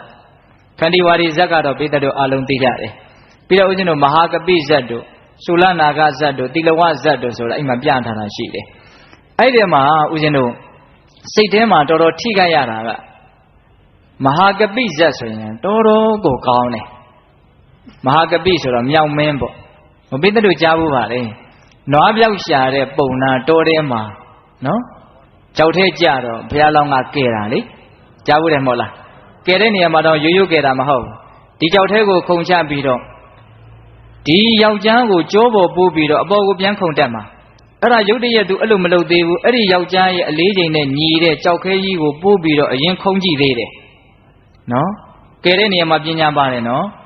်ရုပ်တရက်သူကိုတင်ပြီးတော့ခုံလိုက်လို့ရှိရင်မနိုင်ရင်နှစ်ဦးလုံးဒုက္ခရောက်မှာသူကဟုတ်လားအဲ့ဒါလို့ဆန်းပြီးတော့မှကဲတာအဲ့ဒါသူ့မှာကြောက်ခဲကြီးလဲတည်ရတယ်ဒီယောက်ျားကိုလည်းကဲရတယ်ဆိုတော့တော်တော်မောတော့အပေါ်ရောက်တော့သူကမြောက်ရဲ့လူရဲ့ပေါင်ပေါ်မှာခေါင်းအောင်ပြီးတော့အိတ်တာအဲ့ဒီမှာနွားပြောက်တဲ့ယောက်ျားကနောက်ကလည်းရှာမတွေ့အိမ်ပြန်ရင်တော့ဘာမှလည်းမျက်နှာဗမ်းမလားဖြစ်တော့မယ်အဲ့တော့ဒီမြောက်ရဲ့ခေါင်းကိုဒီနားမှာရှိတဲ့ကြောက်ခဲနဲ့ထုပြီးတော့အ ਨੇ ဆုံးမြောက်သားလောက်ယူသွားနိုင်မယ်ဆိုရင်ကောင်းမယ်လို့သူကအဲ့လိုစဉ်းစားတာဒါပေမဲ့သူက9ရက်လောက်အစာရည်သာပြက်ထားတဲ့လူဆိုတော့အားကမရှိဘူးအဲ့ဒါကြောက်ခဲကိုမနိုင်တနိုင်မှပြီးတော့ထုချလိုက်တယ်ကြက်ကောင်းကိုမမိတဲ့အခါကျတော့ဘုရားလောင်းကထပြေးတယ်ဒါပေမဲ့ခေါင်းတော့ကွဲသွားတယ်အဲ့ဒီမှာဘုရားလောင်းကဩလောကကြီးမှာဒီလိုလူရည်လို့လည်းရှိနေသေးတကူလို့ဒါလေးပါတယ်သိလားအဲ့ဒါကိုဦးဇင်းကတခါတလေတော်တော်အံ့ဩစရာကောင်းလောက်အောင်ဆိုးတဲ့လူတွေနဲ့တွေ့ရင်အမှတ်ရတယ်ဒီလိုလူတွေလည်းလောကကြီးမှာရှိနေသေးတကူပါလေလောကကြီးကအယောင်သွေးစုံတယ်တိတ်တော်လည်းမအံ့ဩနဲ့နော်ဘာမျိုးမဆိုရှိနိုင်တယ်ဟုတ်လားကိုယ့်ဟာကိုယ်ကောင်းအောင်နေဖို့ပဲလိုတယ်ဒါတွေကိုစမ်းတယ်ထင်ပြီးတော့သိခံစားနေရင်ပိတဲ့ရေခံစားချက်တွေပြင်းထန်ပြီးတော့လူရင်းမရောက်မှဆိုးရတယ်ဟုတ်လားအဲ့ဒီတော့ဘုရားလောင်းကဒီလိုလူရလို့လည်းရှိနေသေးတကူအဲ့ဒါနဲ့ဘုရားလောင်းကတစ်ပင်ပေါ်တက်ပြေတော့ဟိုယောက်ျားကမျက်စိတွေကမပြေသေးဘူးကြောက်ထဲကပဲလွတ်သေးတာလေအဲ့ဒီမှာသူ့ကိုလူတွေသွားတဲ့လမ်းကိုရောက်အောင်မျက်စိလည်းပြေအောင်လုပ်ပေးပါဆိုတော့မှဘုရားလောင်းကအေးမင်းသားတော်ငါတခါပြန်ပြီးတော့မကတ်ရဲတော့ဘူးတဲ့ဒါပေမဲ့အပေါ်ကနေငါကသွားမယ်မင်းကအောက်ကသွေးဆက်ကြတဲ့လျှောက်ကိုကြည့်ပြီးတော့လိုက်ခဲဆိုပြီးတော့ရောက်အောင်ကဲတာအဲ့ဒီဇလန်းဟုတ်ရဲ့လားအဲ့တော့ပြောချင်တာကကျေးဇူးရှင်တယောက်ကိုယ့်ကိုရရဆက်ဆက်တတ်ထားတဲ့ပုံကိုယ်ကိုပဲပြန်ပြီးတော့ကဲတင်နိုင်တဲ့စိတ်ဓာတ်ပေါ့ဒကာဓမ္မတို့ဦးဇင်းတို့တာမန်ဆိုရင်ဖြစ်နိုင်မလားမဖြစ်နိုင်ဘူးဒါတာမန်အလုံးမဟုတ်ဘူးပေါ့တာမန်အလုံးမဟုတ်တာတွေကိုလုပ်ခဲ့လို့လည်းပဲတာမန်မဟုတ်တဲ့ဘုရားဖြစ်တာပေါ့ဒါကတော့သူ့အကြောင်းနဲ့သူ့အကျိုးတရားပဲလေဟုတ်တယ်မို့လားအေးဒါကြောင့်ပိဿပေါင်းသူတော်ကောင်းတို့အဲ့ဒါလို့အထူးသဖြင့်သီးခံခြင်းနဲ့ပတ်သက်ပြီးတော့ဒေါသကိုဖယ်ရှားနိုင်ကြတဲ့အကြောင်းအရာတွေနဲ့ပတ်သက်ပြီးတော့ဟောကြားထားတဲ့ဇတ်တော်တွေအထုပ္ပတ္တိတွေကိုကောင်းကောင်းလေ့လာပြီးတော့စိတ်တူစရာစိတ်ပြည့်စရာတွေတွေ့လာလို့ရှိရင်အာယူရမှာပေါ့။သူတော်ကောင်းကြီးတွေသွားတဲ့လမ်းစဉ်အဲ့ဒီမှာပြောထားတဲ့စကားလေးတော်တော်ရည်စဲနည်းစရာကောင်းတယ်။သီးခံလို့ဖျားဖြစ်တော်မူခဲ့တဲ့ဖျားရဲ့တပည့်လုံနေပြီးတော့သီးမခံခြင်းဖြင့်မသိတော်ဘူးလို့စဉ်းစားရမယ်တဲ့။ဟုတ်လား။ဒကာဓမ္မတို့ဦးဇင်းတို့ကိုးကွယ်တဲ့ဖျားကဘာဖြစ်လို့ဖျားဖြစ်လာတာတဲ့တော့သီးခံလို့ဖျားဖြစ်တာတဲ့ဗျာ။ဟုတ်ရဲ့လား။ဟုတ်တယ်နော်။သီလသမารိပညာဏခန္တီပရာဏကာရဏံတဲ့သီလသမารိပညာဆိုတဲ့ကောင်းမှုတရားအလုံးတို့ဒီသီးခံခြင်းကိုအကြောင်းပြုပြီးတော့ဖြစ်တာလို့သေတပေါင်းတော်တို့ကြားဘူးတယ်မဟုတ်လားသီးမခံရင်သီလလည်းမဖြစ်နိုင်ဘူးသမารိလည်းမဖြစ်နိုင်ဘူးပညာလည်းမဖြစ်နိုင်ဘူးဒါကြောင့်သီးခံလို့ဖြစ်တော်မူတဲ့ဘုရားရဲ့တပည့်လုံနေပြီးတော့သီးမခံနိုင်ဘူးဆိုလို့ရှိရင်ဒါမသင့်တော်ဘူးလို့ကိုဆုံးမရတယ်စိတ်တူတဲ့သဘောတွေသီးမခံတဲ့သဘောတွေကတော့ပုထုဇဉ်သဘာဝရှိနေကြမှာပါပဲ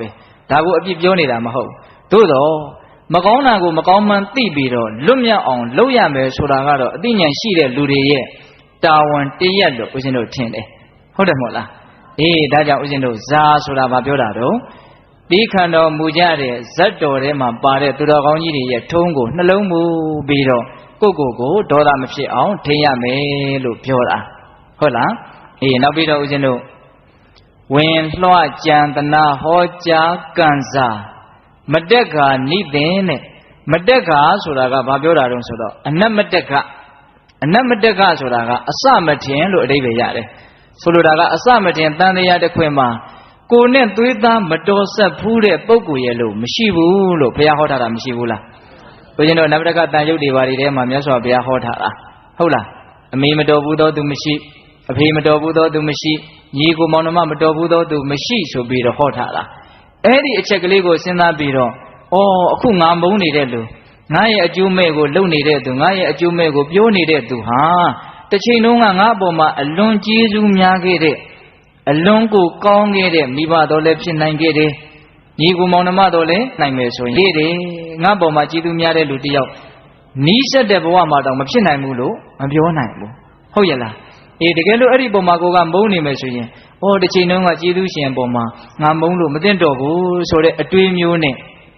မိတ္တရဲ့ဆွေမျိုးဆိုတဲ့အတွေးဟာစိတ်ကိုနူးညံ့စေတဲ့သဘောရှိတယ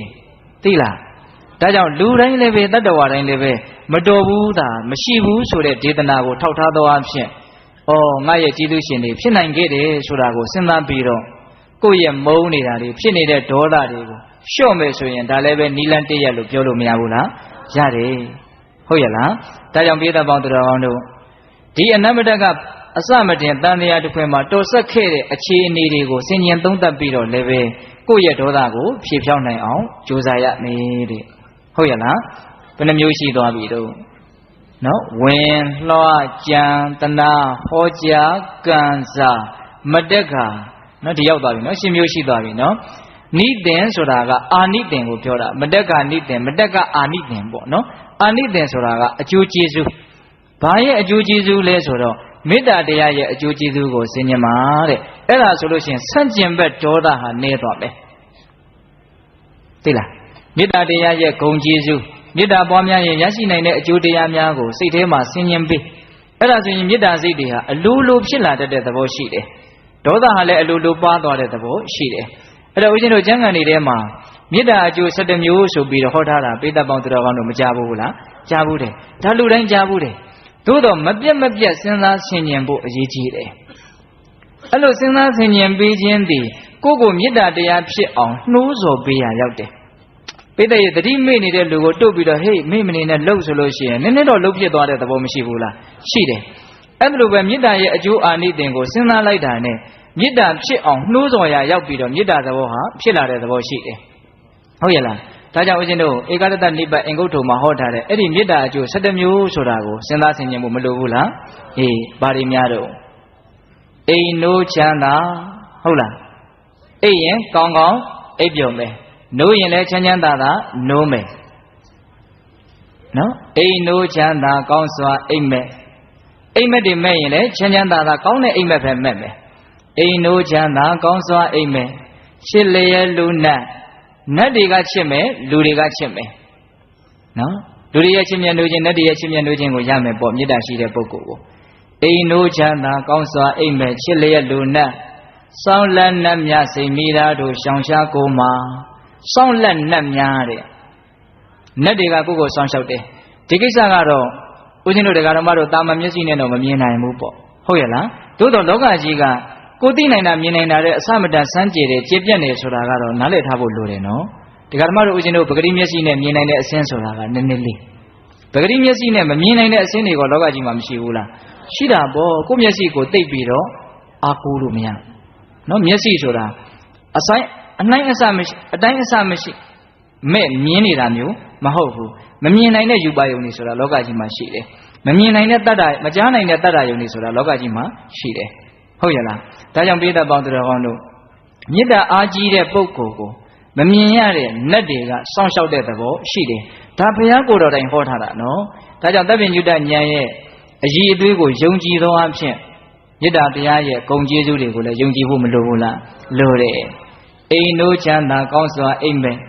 ချစ်လျက်လူနတ်စောင့်လက်နတ်များစိတ်မိသားတို့ရှောင်ရှားကိုမှာအစိတ်တို့မီးတို့ဓာလက်နဲ့တို့အမျိုးမျိုးသောခန္ဓာကိုယ်အန္တရာယ်ဖြစ်စေတတ်တဲ့နော်ပျက်စီးတွေတတ်တဲ့အဲ့ဒီအရာတွေအဲ့ဒီအန္တရာယ်တွေကလည်းပဲလွတ်ကင်းနိုင်တဲ့အနေအထားမှာရှိတယ်တဲ့ဟုတ်ရဲ့လားစိတ်မိသားတို့ရှောင်ရှားကိုမှာလျင်စွာစိတ်တည်တို့တန်စိတ်တန်တမာတိယတိစိတ်ဟာအလွန်တည်ငြိမ်လွယ်တယ်လို့ဆိုတယ်ဒီပြင်ကမ္မထမ်းမှာအဲ့လိုဟောထားတာကိုဦးဇင်းတို့မတွေ့ရဘူးဒါဦးဇင်းတို့ဘုဟုတ္တနေတာလည်းဖြစ်ကောင်းဖြစ်မယ်ပေါ့လေမေတ္တာကမ္မထမ်းမှာတော့အဲ့ဒီအချက်ကိုထူးထူးခြားခြားတွေ့ရတယ်မေတ္တာကိုလိမ္မာကျွမ်းကျင်အောင်ပွားများထားမယ်ဆိုရင်အခုပဲစိတ်ရှုတယ်အခုပဲစိတ်နှုတ်တယ်တခါတည်းကောက်ပြီးတော့မေတ္တာပွားလိုက်အာလုံသောတတ္တဝါတွေချမ်းသာပါစေကောင်းသွားပါစေညှဉ်းလို့တဲ့စိတ်ဖြစ်တာနဲ့တပြိုင်နက်တည်းကောင်းသွားစေခြင်းနဲ့စိတ်ဖြစ်တာနဲ့တပြိုင်နက်တည်းစိတ်ဟာဘာဖြစ်လာတော့တောက်လျှောက်ကြည်သွားတယ်ဒါကိုပြောတာနော်ဒိုတံစိတ်တသမာရိယတိမုခဝဏဝိပတိရတိမျက်နှာဟာလည်းအင်မတန်ကြည်လင်နေတဲ့ရွှင်ကြည်မျက်နှာပေါ့နော်ဦးဇင်ကပါဠိလိုရောက်သွားလိုက်ဗမာလိုရောက်ထွက်လိုက်ဖြစ်နေတယ်ဟုတ်လားနော်အိမ်နိုးချမ်းသာကောင်းစွာအိမ်မဲ့ချစ်လေလူနဲ့စောင့်လာနှမြစိတ်မိသားတို့ရှောင်ရှားကိုမှလျင်စွာစိတ်တည် Xuyên chi miên na tê gà mà tùy lá lì bì mà sát đẹp phá đi miết đá bó mụ ở chỗ đi lúc Tô rô miám ya ya thá chá bà đi Tô tỏ miết đá xin lá xin nhầm mi bố chá đọc khế nhé nè nó Ta chẳng biết ta bảo tù ra con đồ Ya bố gà lời đế xin nhầm bố gà khét đi Xin nhầm lại đế số lô xí yến Đã miết đá ya ở chỗ cổ miên na nè hô bá gà đô ra hả bà phía tỏa đồ Ba lì ya tỏa lá Hô ya lá Ý ta chẳng Mất đắc gà nít đền Á nít đền miết đá ya ở chỗ á nít đền hô Xin lá xin nhầm bì ya mê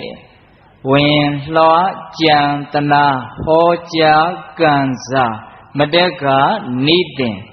dashian pe down de dashian ဆိုတာကဦးဇင်းတို့ဟိုဓာတ်နဲ့နှလုံးသွင်းတဲ့ရမယ်ရှင်ဆက်ပြီးတော့နှလုံးသွင်းတဲ့ရမယ်ဆိုလိုပါဆိုကြပါစို့ဒီနေရာမှာဦးဇင်းတို့ကိုယ်တစုံတယောက်ကိုမုန်းတယ်မကျေနပ်နိုင်ဘူးစိတ်တွေတိုးနေတယ်ကြည်လင်အောင်လုပ်လို့မရဘူးဆိုရင်ငါသူ့ကိုမုန်းတယ်ဆိုတဲ့နေရာမှာစပင်မွေးကိုမုန်းတာလားမစားတဲ့ပါတဲ့အတိုင်းပြောတာနော်ဒါမှမဟုတ်ရင်အရေးပြားကိုမုန်းတာလားဒါမှမဟုတ်ရင်အသားကိုမုန်းတာလားအယိုးကိုမုန်းတာလားအဲ့ဒါ32ခုဓာတ်အကုန်လုံးတရားဓမ္မတို့စဉ်းစားကြည့်အဲ့ဒါဓာတ်နဲ့ခွဲခြမ်းစိတ်ဖြာတဲ့သဘောလို့ဆိုလိုတာဟုတ်ရဲ့လားအဲ့ဒါလို့ဟောဓာတုဝိနိဘောကနော်ဓာတ်ရဲ့သဘောတရားတွေကိုဝေဖန်ခွဲခြမ်းပြီးတော့ငါမုန်းတယ်ဆိုတာဘယ်ဟာကိုမုန်းတာလို့တခုချင်းစိတ်ဖြာပြစ်လိုက်နော်အဲ့ဒါလို့စိတ်ဖြာပြီးတော့ပြစ်လိုက်မယ်ဆိုလို့ရှိရင်မုန်းတဲ့စိတ်ဟာမုန်းစရာရှာမတွေ့တဲ့အတွက်ကြောင့်ထောက်တရားမရပဲနဲ့အဲ့ဒီဒေါသတွေဟာတကယ့်ကိုထူးထူးခြားခြားပျောက်သွားလိမ့်မယ်တဲ့အဲ့ဒီအချက်မှာတော့ဦးဇင်းတို့အဲ့ဒီဝိသုဒ္ဓိမတ်ထဲမှာပြထားတာသူကတော်တော်လေးဦးစားပေးပြီးတော့ပြောထားတယ်တော်တော်စွမ်းတယ်ပေါ့ဒေါသဖယ်တဲ့နေရာမှာအဲ့ဒါလို့သာဓာတ်ကိုနှလုံးသွင်းပြီးတော့ငါဘယ်ဟာကိုမုန်းတာလဲဘယ်ဟာကိုမုန်းတာလဲစပင်ကိုလားမွင်းညင်းကိုလားအသားကိုလားအယိုးကိုလားအဲ့ဒါလို့သာစဉ်းစားမယ်ဆိုရင်တဲ့ပုတ်ဆောက်ဖျားပေါ်မှာမုံညင်းစိတ်လေးမတီးနိုင်တယ်လို့ကိုယ်တန်တန်မှာဒေါသတီးနိုင်မှာမဟုတ်ဘူးတဲ့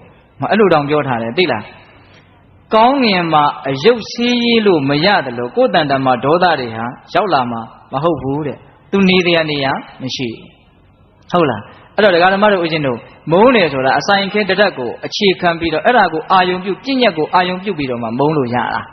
ဟုတ်တယ်မဟုတ်လားအဲ့တော့ပြည့်ညက်သဘောကိုဖျောက်ပြီးတော့ဓာတ်သဘောစိုက်အောင်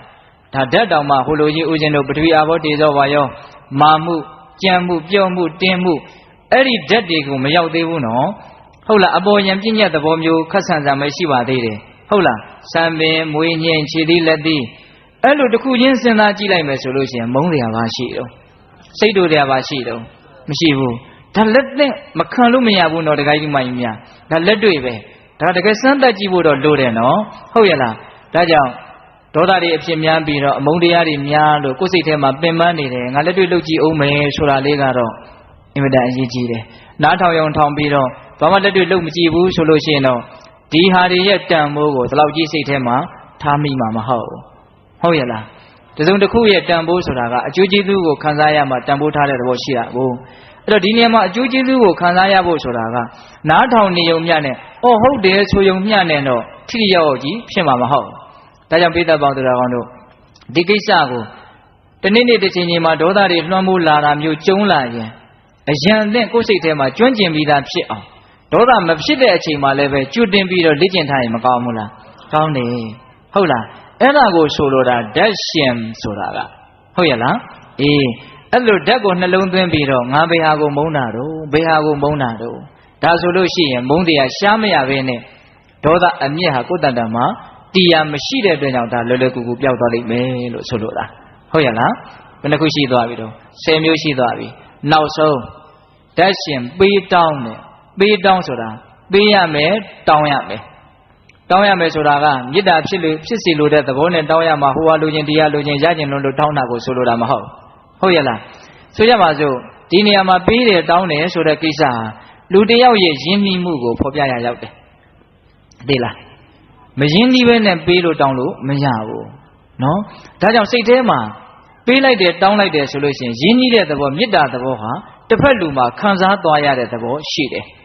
ပြည်လည်သွားတဲ့သဘောရှိတယ်ဒါကြောင့်ကိုယ့်ရဲ့စိတ်ထဲမှာလည်းပဲတစုံတယောက်ကကိုယ့်ကိုပေးလိုက်တယ်ဆိုရင်ကျဉ်းနဲ့သွားတာဟုတ်ရဲ့လားတချို့တော်ယုံတန်ယုံအထုံးအဖွဲ့တွေဖြစ်နေတာပေးလိုက်တာနဲ့ဩမစိုးရှာဘူးဟဲ့ဆိုဟောဖြစ်နေတဲ့အမြင့်အထုံးအဖွဲ့တွေကမဖြစ်သွားတော့ပြပြောက်သွားတာဒါကြောင့်တစုံတယောက်ကကိုယ့်ကိုမုန်းနေတယ်လို့ကိုယ့်စိတ်ထဲမှာထင်တယ်ဆိုလို့ရှိရင်မျက်မျက်နှုံနှုံပစ္စည်းလေးကိုပေးလိုက်ပါ ဟိုဖားတဲ့ရားတဲ့သဘောမျိုးမသိရောက်စေနဲ့နော်တကယ်ကြီးမိုင်းများအဲ့ဒီကိစ္စနဲ့ဘာမှမဆိုင်ဘူးဟုတ်လားလူတယောက်မှသူ့မှာဒေါသဖြစ်ရတယ်လေသင်ပန်းပါတယ်မကောင်းပါဘူးဟောအဲ့ဒါကိုကဒေါသအမျက်တွေပြေပြောက်ပါစေဆိုတဲ့စိတ်စေတနာကောင်းထားမယ်ဆိုရင်ကိုယ်စေတနာအလုံးမမွန်မြတ်ဘူးလားမွန်မြတ်တယ်တစ်ဖက်သားကိုမဖြစ်စေချင်ပါဘူးအဲ့ဒါမျိုးဟုတ်လားအဲ့ဒီလိုစိတ်ကိုအခြေခံပြီးတော့ငါ့အပေါ်မှာတကယ်လို့ဒေါသအမျက်တွေနဲ့ထုံးဖွဲ့ပြီးတော့မကြည်မနှက်ဖြစ်နေရင်ပြေပါစေဆိုပြီးတော့ကိုကသွားပြီးတော့ပေးလိုက်မယ်ဆိုလို့ရှိရင်အဲ့ဒီလိုပြေသွားမယ်ဆိုရင်ကိုလည်းထိုက်တဲ့လောက်တော့ပြေလေသွားတယ်ဟောသူနဲ့ကိုနဲ့ပြေလေမှုရပြီးတော့မေတ္တာအစီကတ်သွားတာမျိုးမဖြစ်နိုင်ဘူးလားကတ်နိုင်တယ်ဖြစ်သွားနိုင်တယ်နော်အဲ့တော့ပေးတယ်ဆိုတာလေအင်မတန်စွမ်းတယ်လို့ဆိုတယ်အတ္တန္တဓမ္မနံဒါနံဒါနံသဗ္ဗထတာရကပါဠိလေးတစ်ပိုက်ရှိတယ်ဒါနဆိုတာမယဉ်ကျေးတဲ့ပုဂ္ဂိုလ်ကိုယဉ်ကျေးစေတယ်သိလားပြီးတော့ဘာလို့ဆိုသဗ္ဗထတာရကအလုံးစုံကိုပြီးစည်းစေတယ်အဲ့လောက်တောင်ပြောထားတာတော့တခါကြီးဒီမှာကြီးများတော့ပေးတဲ့ဟာတော်စွမ်းတယ်နော်ဒါကြောင့်ဦးဇင်းတို့ပေးကမ်းခြင်းဖြင့်အောင်မြင်ရာဤဆိုတဲ့စကားဟာအလွန်အနှစ်သာရရှိတဲ့စကားဒါပေမဲ့လူတွေကပုထုဇဉ်တဘာဝအစွဲတွေကကြီးတော့သိမ့်ပိုက်မှုတွေကများတော့အဲ့ဒီနည်းကိုစမ်းဖို့တော့တော်တော်လက်တော့မယ်နဲ့ထင်လက်တော့မယ်နဲ့တူတယ်ဟုတ်လားပေးတာဟာကောင်းတယ်လို့သိပေမဲ့လို့စမ်းကြည့်ဖို့တော့တော်တော်ခဲရင်မယ်နဲ့တူတယ်နော်ဒီဒါကြောင့်ပိဋကပေါင်းတော်ကောင်းတို့တစ်ဖက်သားရဲ့အမျက်ဒေါသတွေကိုပြေပြောက်သွားစေဖို့တစ်ဖက်သားကကိုယ့်ကိုပြေပြောက်သွားပြီဆိုတာကိုသိရင်ကိုယ်လည်းပဲပြေပြောက်သွားတာမျိုးမဖြစ်နိုင်ဘူးလားဟာ तू ကငါ့ကိုသိကြည်ဖို့မရဘူးလို့ကိုထင်းနေရတာကိုလည်းသူ့အပေါ်မှာနည်းနည်းတော့မကြည်တဲ့သဘောရှိမနေဘူးလားရှိတာပေါ့ तू မကြည်ဘူးလို့ထင်းနေတာကိုပဲကိုယ်စိတ်ထဲမှာနေရထိုင်ရတာမချမ်းသာဘူးဟုတ်တယ်မို့လားဒါကြောင့်လူတွေအချင်းချင်းဆက်ဆံရေးမှာပြည်လေဖို့အတွက်ဒါကဦးဇင်းတို့နားလည်လေတဲ့ဝါဒနဲ့ပြောတာပါနော်ဒေါသတွေအာဃာတတွေနဲ့အကြီးကြီးမဟုတ်အောင်တောင်မှနည်းနည်းလေးမြစ်တဲ့ဖြစ်နေတာမျိုးလေးရှိမယ်ဆိုရင်အဲ့ဒါတွေကိုမသိချင်ဟန်ဆောင်ပြီးတော့အင်တမုံမြတ်တဲ့တန်ဖိုးထားရတဲ့တိတ်အဖို့တန်တာတွေကိုဆိုလိုတာမဟုတ်ဘူးနော်ကိုယ်စိတ်ထဲမှာကိုယ့်ရဲ့မေတ္တာကိုပြသရာရောက်အောင်ဘာလို့ဖေးဖို့လိုတော့ပေးပေးဖို့လိုတယ်အဲ့ဒါအပြင်တစ်ဖက်လူကိုနူးညံ့သိမ်မွေ့သွားစေတယ်နူးညံ့သိမ်မွေ့သွားမယ်ဆိုရင်ကိုယ်လည်းပဲမေတ္တာသဘောဖြစ်ဖို့လွယ်ကူသွားတဲ့သဘောမရှိဘူးလားရှိတယ်တခါတလေတောင်းတယ်ဆိုတဲ့ကိစ္စဟာလည်းကောင်းတာရှိတယ်ဟုတ်လားတိတ်ပြီးတော့ယဉ်နေတဲ့ပုံကိုယ်တွေချင်းချင်းဒါလေးပေးသားမှာတခါလေသူကကိုယ့်ကိုပေးချင်နေတာအဲ့ဒီတောင်းတာကိုညှိုးနေတာမျိုးရှိတယ်ဒီခံစားချက်မျိုးခံစားဘူးမလားမသိဘူးတောင်းရင်အင်မတန်ဝမ်းသာတယ်အိုးသူခမရခြင်းလို့တောင်းချတာသူ့လိုဆန္ဒကိုငါဖြည့်ပေးရမယ်ဆိုတာကိုသဘောပေါက်ပြီးတော့လူချင်းချင်းကိုပေးတာတွေရှိတယ်ဒါပတိများသောအားဖြင့်ကတော့တောင်းရင်မုန်းတတ်တယ်သိလားအဲ့ဒါကိုလည်းသတိထားဖို့လိုတယ်နော်ပေးကောင်းတောင်းမုန်းဆိုတာလည်းရှိတယ်မဟုတ်လားရှိတယ်နော်ဒေသနာတော်တွေကတော့ညှိတဲ့ဖို့လိုမယ်ဟုတ်လားကောင်းကောင်းလေးတဲလေးမစွမ်းအောင်သွားတတ်ဖို့ကတော့တော်တော်လိုမယ်ဟုတ်ရဲ့လားပေးရင်ကောင်းတယ်တောင်းရင်မုန်းတယ်ဆိုတာလည်းရှိတယ်တောင်းလို့မုန်းရတာတွေဇက်တော်တွေထဲမှာလည်းကြားဘူးတယ်မဟုတ်လားညီကို2ယောက်ဘုရားလောင်းရင်ရှင်အနန္ဒာလောင်းလာကောင်းကောင်းမှတ်မိတော့ပါဘူးဗျာဟုတ်လားမြေကမ်းဘေးမှာတရားအထုတ်ပြီးတော့နေကြတော့ယတိ2ပါးညီဖြစ်တဲ့ယတိကိုအဲ့ဒီမြေထဲမှာနေတဲ့နဂါကအတော်ချစ်ဆိုပဲအဲ့ဒါနဲ့လာလာပြီးတော့တခါတည်းအခွေကြီးနဲ့ပတ်ပြီးတော့အပေါ်ကမုန်းဖို့ပေးတာအဲ့ဒီနဂါကြီးကအဲ့လိုလုံနေလို့ကိုကြောက်နေရတယ်ဒီယတိကဘိုးကချစ်လို့လှုပ်တာသူကအဲ့ဒါကိုကြောက်နေတာအဲ့ဒါနဲ့သူ့ကိုပြောတယ်ဒီနဂါကြီးကလာပြီးတော့အဲ့လိုလှုပ်တယ်ဘယ်နဲ့လှုပ်အောင်လွယ်ပါတယ်ကွာချစ်တာကိုမုန်းအောင်လုပ်ရတာလွယ်လေးဘယ်နဲ့လှုပ်ရမှာတော့အဲ့ဒီနဂါကြီးအမြဲတမ်းဝတ်လာတဲ့လေဆွဲရှိတယ်အဲ့ဒါသူတို့ရဲ့အဖိုးမပြတ်နိုင်တဲ့ယတနာမင်းနောက်တစ်ခါလာရင်အဲ့ဒီလေဆွဲယတနာကြီးတောင်းကွာလို့ပြောတယ်အဲ့ဒါနဲ့နဂါကြီးကလာပြီဆိုတော့အဲ့ဒီလေဆွဲယတနာလေးပေးသမ်းပါမဖြစ်ဘူးပေါ့ဒါသူတို့ရဲ့အာကိုရအဲ့ဒါနဲ့နောက်နေ့ကျတော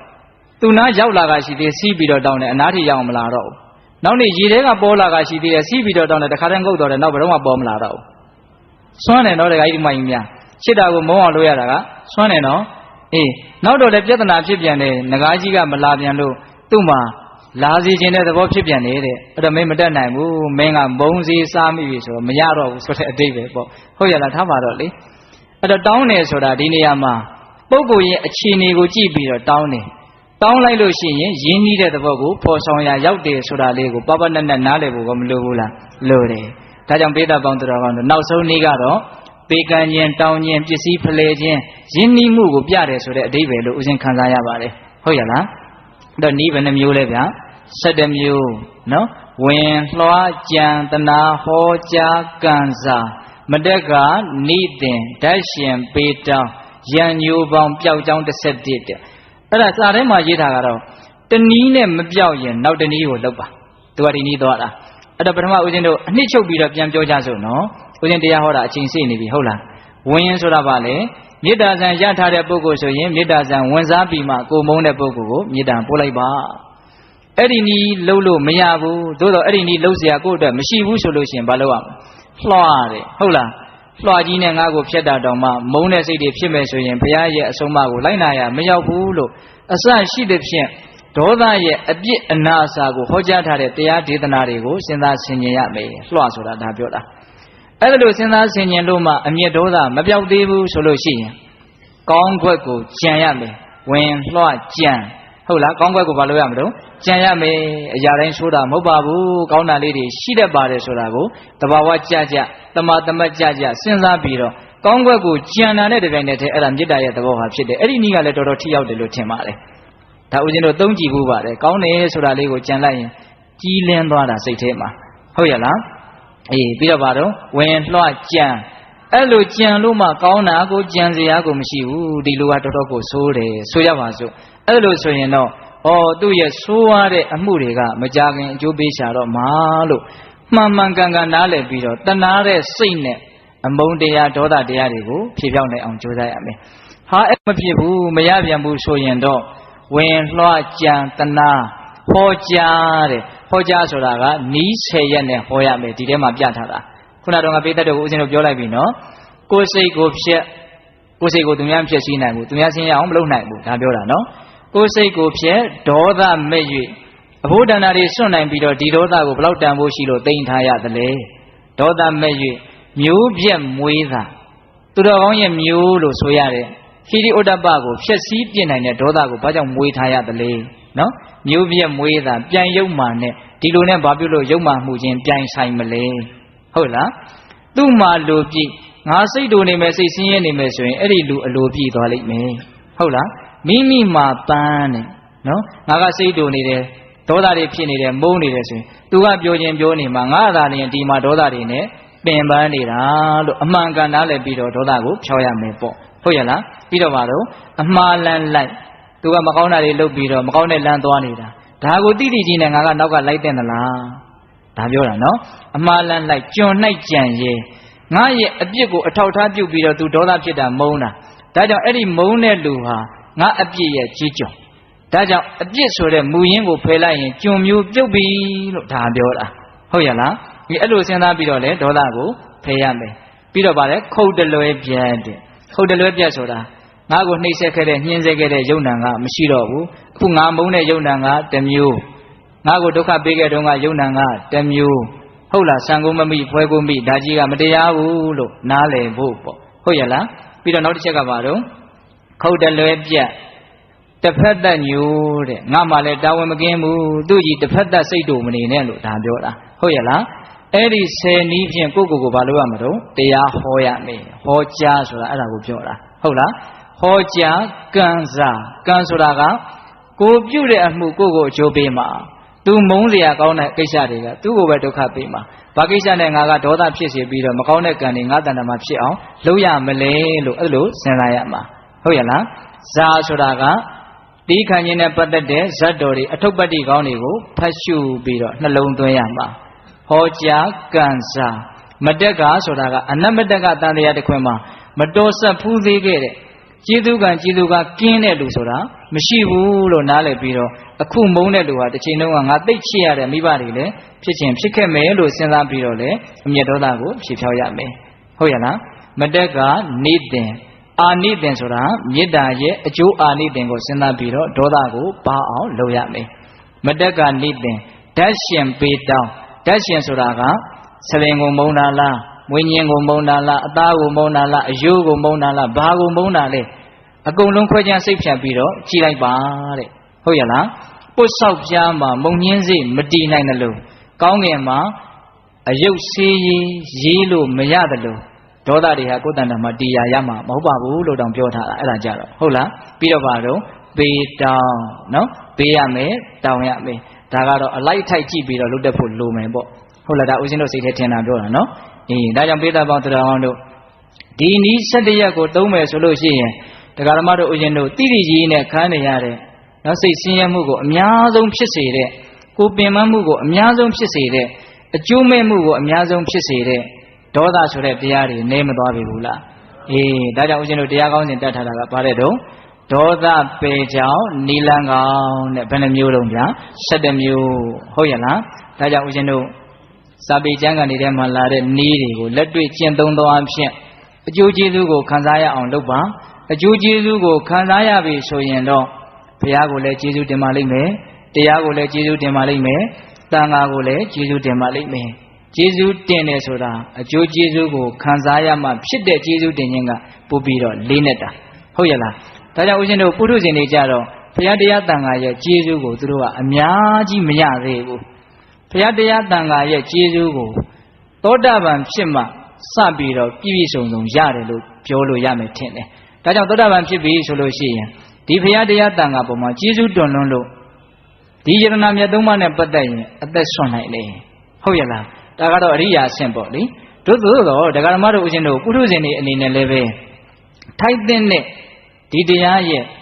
အရသာတရားရဲ့ဂုဏ်ကျေးဇူးမိမိတန်တာမှာတည်အောင်လုပ်မယ်ဆိုလို့ရှိရင်ကျေးဇူးတင်တဲ့စိတ်တွေများမလားဘူးလားအဲ့ဒါဆိုလို့ရှိရင်မိမိရဲ့ဘာသာပေါ်မှာကိုကဗုဒ္ဓဘာသာဝင်မှုလို့ဘုရားကိုကိုးဝယ်ရတယ်ဆိုတဲ့အဆင့်ထက်အများကြီးတာသွားပြီဟုတ်ရဲ့လားအများကြီးတာသွားပြီနော်ကိုယ့်အတွက်တကယ်အကျိုးကျေးဇူးရှိလွန်းလို့ကိုယ့်ကိုတကယ်ချမ်းသာမှုပေးလို့ဘာအကြောင်းကြောင့်မှမဟုတ်ချမ်းသာလွန်းလို့ကောင်းလွန်းလို့တကယ်ကိုတန်ဖိုးထားတာဆိုတဲ့အခြေအနေဆိုရင်တော်တော်ကြီးလေးနေတဲ့အနေအထားကိုရောက်မသွားဘူးလားရောက်သွားတယ်ဒါကြောင့်ပိဋကပေါင်းတော်တော်တို့တရားတွေတော့နာကြတာပဲဟောကြတာပဲတူကိုဟုတ်လားသို့တော့အရေးကြီးတာကအဲ့ဒီမိမိမှတ်သားမိတဲ့အစုံအမအကြောင်းအရာတွေကိုလက်တွေ့ဘဝထဲမှာထိုက်တလောက်ရောက်အောင်ကျင့်ကြံကြိုးကိုအားထုတ်ဖို့မလိုဘူးလားအေးအဲ့ဒါမှတ်သားနေရင်စိတ်ထဲမှာချမ်းသာခြင်းဆိုတဲ့အကျိုးကျေးဇူးကိုခံစားရမှာအကျိုးကျေးဇူးကိုခံစားရမှာကျေးဇူးတင်တယ်ဆိုတာဖြစ်မှာဟုတ်လားအဲ့ဒီတော့မှဘုရားတရားသံဃာရဲ့ပုံမှာယုံကြည်ရတာကိုးကွယ်ရတာဟာအများကြီးလေးနဲ့လာတဲ့သဘောကိုဆောင်းလာမှာဟုတ်ရဲ့လားဒါကြောင့်အဓိကအနှစ်ချုပ်ကတော့ကျင့်ကြံကြိုးကိုအားထုတ်ဖို့ပဲအားထုတ်မှုရှိရင်ရှိသလောက်ချမ်းသာဒုက္ခကိုခံစားရလိမ့်မယ်ချမ်းသာဒုက္ခကိုခံစားရရင်ခံစားရသလောက်ချမ်းသာဒုက္ခကိုဖြစ်စေတဲ့ဒီအကြောင်းတရားတွေဖြစ်တဲ့ယတနာမြတ်သုံးပါးကိုအသက်နဲ့လဲပြီးတော့တန်ဖိုးထားလိမ့်မယ်ဟုတ်ရဲ့လားဒါကြောင့်ဦးဇင်းတို့တကယ့်အဓိကတော့ချက်ကဘာလဲဆိုရင်ပိဋကပေါင်းတော်ကောင်းတို့ကျင့်ကြံကြိုးကိုအားထုတ်ဖို့ဆိုတာပြောလို့မရဘူးလားရတယ်ဒါကကျင့်ကြံကြိုးကိုအားထုတ်ဖို့ဆိုတဲ့ရှုထောင့်ကနေပြီးတော့ကြည်တာပေါ့ပရိတိစာပေတင်တဲ့ရှုထောင့်ကကြည်မယ်ဆိုရင်လည်းကြည်မယ်ဆိုရင်အဖြေကတစ်မျိုးဖြစ်မှာပေါ့ဟုတ်ရဲ့လားထားပါတော့အဲ့တော့ပိဋကပေါင်းတော်ကောင်းတို့အခုဒီကနေ့ညတနာရီနဲ့10မိနစ်လောက်အချိန်ယူပြီးတော့မိမိတို့ရဲ့တန်တမှာအခွင့်အခါမသိနိုင်ဖြစ်နေတဲ့ဟုတ်လားအခွင့်အခါသိနိုင်လို့မပြောချင်ဘူးနော်ဟုတ်လားအေးဒေါသတွေအာဃတတွေအမုန်းတရားတွေမရှိဘူးလားရှိတယ်အဲ့ဒီမိမိကိုနှိမ့်ဆက်နေတဲ့ဆိုးအောင်လုပ်နေတဲ့မကောင်းတဲ့ဒီတရားတွေကိုဖယ်ရှားဖို့အတွက်ဒီနီလန်17ရက်ထဲကနေပြီးတော့မိမိတို့နဲ့တင့်တော်တဲ့နီလန်ကိုတင့်တော်တယ်မတင့်တော်ဘူးဆိုတာကလက်တွေ့လုပ်ကြည့်မှသိမှာနော်အေးကိုယ့်အတွက်ထိရောက်မဲ့နီလန်ကိုလက်ကင်ထားဖို့မလိုဘူးလားအေးနီလန်တိုင်းဟာသူကဟိုနည်းထိရောက်ပြီမလို့ကိုကအဲ့ဒီနည်းထိရောက်ချင်မှထိရောက်မယ်ပေါ့ကိုယ်စိတ်ထဲမှာထိကြိုက်တဲ့ကိုယ့်အတွက်အကျိုးရှိမဲ့ဟာကိုလက်တွေ့ကျင့်သုံးအသောအဖြစ်ရှာဖွေကြည့်ဟုတ်လားအဲ့ဒီနည်း17မျိုးတည်းကရှာပြီးတော့မှဒီနည်းကတော့ငါနဲ့တော်တော်ကိုတင့်တော်တယ်ဆိုရင်တော့အဲ့ဒါကိုစောက်ချပြီးတော့လုပ်ကြည့်ပါဟုတ်ရဲ့လားအေးဒါကြောင့်ပိဋကပေါင်းတော်ကောင်းတို့ဒီဒေါသပေကြောင့်နီလန်ကောင်းများကိုကျင့်ကြံကြိုးကိုအထုတ်ပြီးတော့အမျက်ဒေါသကင်းကြတဲ့မကင်းသေးတောင်မှအမျက်ဒေါသနည်းကြတဲ့သူတော်ကောင်းတွေဖြစ်ကြပါစေလို့ဦးဇင်းတို့ဆန္ဒပြုပြီးတော့မေတ္တာပို့ပြီးတော့ဆုံးသတ်ကြရအောင်နော်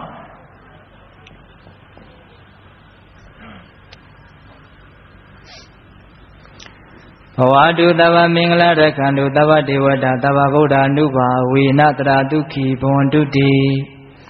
ဘဝတုတဗ္ဗမင်္ဂလာရခန္တုတဗ္ဗဒေဝတာတဗ္ဗဓမ္မာ ानु ဘာဝေနတရာဒုက္ခိဘဝန္တုတိဘဝတုတဗ္ဗမင်္ဂလာရခန္တုတဗ္ဗဒေဝတာတဗ္ဗတံဃာ ानु ဘာဝေနတရာဒုက္ခိဘဝန္တုတိဒီတုမခံတင်တရားနာပိဋကပေါင်းတော်ကောင်းတို့သာသာအာလုံးတော်တတ္တဝါအနန္တတို့အားသဗ္ဗမင်္ဂလာလောကီလောကုတ္တရာကောင်းဆိုသမျှမင်္ဂလာဝဝတိဘဝတုကောင်းစွာမသိဖြစ်တော်မူကြပါစေတည်းသဗ္ဗဒီဝတ္တမိမိတို့ခန္ဓာကိုယ်မှာစောင့်ကြနေကြကုန်သောနတ် မိမိတို့အိမ်မှာစောင့်ကြနေကြကုန်သောမိမိတို့သာနာမိမိတို့ကဘာမှာစောင့်ကြနေကြကုန်သောနတ်မြတ်နှကောင်းနှအပေါင်းတို့ကလည်းပဲရက္ခန္တုကောင်းစွာမသွေဆောင်လျှောက်တော်မူနိုင်ကြပါစေတည်းတဗ္ဗဗုဒ္ဓ ानु ဘာဝေနကင်းငါဝါလူသိစုမငါပွင့်တော်မူကြတဲ့ဆိုဆိုတော်တာပါဘုရားရှင်ကိုယ်တော်မြတ်တို့ရဲ့တကုတေဇောအာနုဘောတော်တို့ကြောင့်၎င်းတဗ္ဗဓမ္မ ानु ဘာဝေနမေလီရန်ပူရိရန်နိဗ္ဗာန်ပရိယတိဟုဆိုသောစေတံတော်တရားတော်မြတ်တို့ရဲ့တကုတေဇောအာနုဘောတော်တို့ကြောင့်၎င်းတဗ္ဗတံ ानु ဘာဝေနမဂ္ဂတံလေးရောက်ပလတံလေးရောက်ဆိုသောရှင်တော်ရိယတံဃာရှင်မြတ်တို့နဲ့တကွာတိလကုံသမာဓိကုံပညာကုံတို့နဲ့ပြည့်စုံတော်မူကြတဲ့သမုဒိတံဃာအရှင်ကောင်းရှင်မြတ်ပေါင်းတို့ရဲ့တကုတေဇောအာနုဘောတော်တို့ကြောင့်၎င်းတရားနိယောညပါဘေခမဆိုင်ခြင်းရှိတိုင်းဒုက္ခိကိုစိတ်နှပြကြမ်းမှာချမ်းသာခြင်းရှိကြကုန်သည်ဘဝတုကောင်းစွာမသွေဖြစ်တော်မူကြပါစေတည်း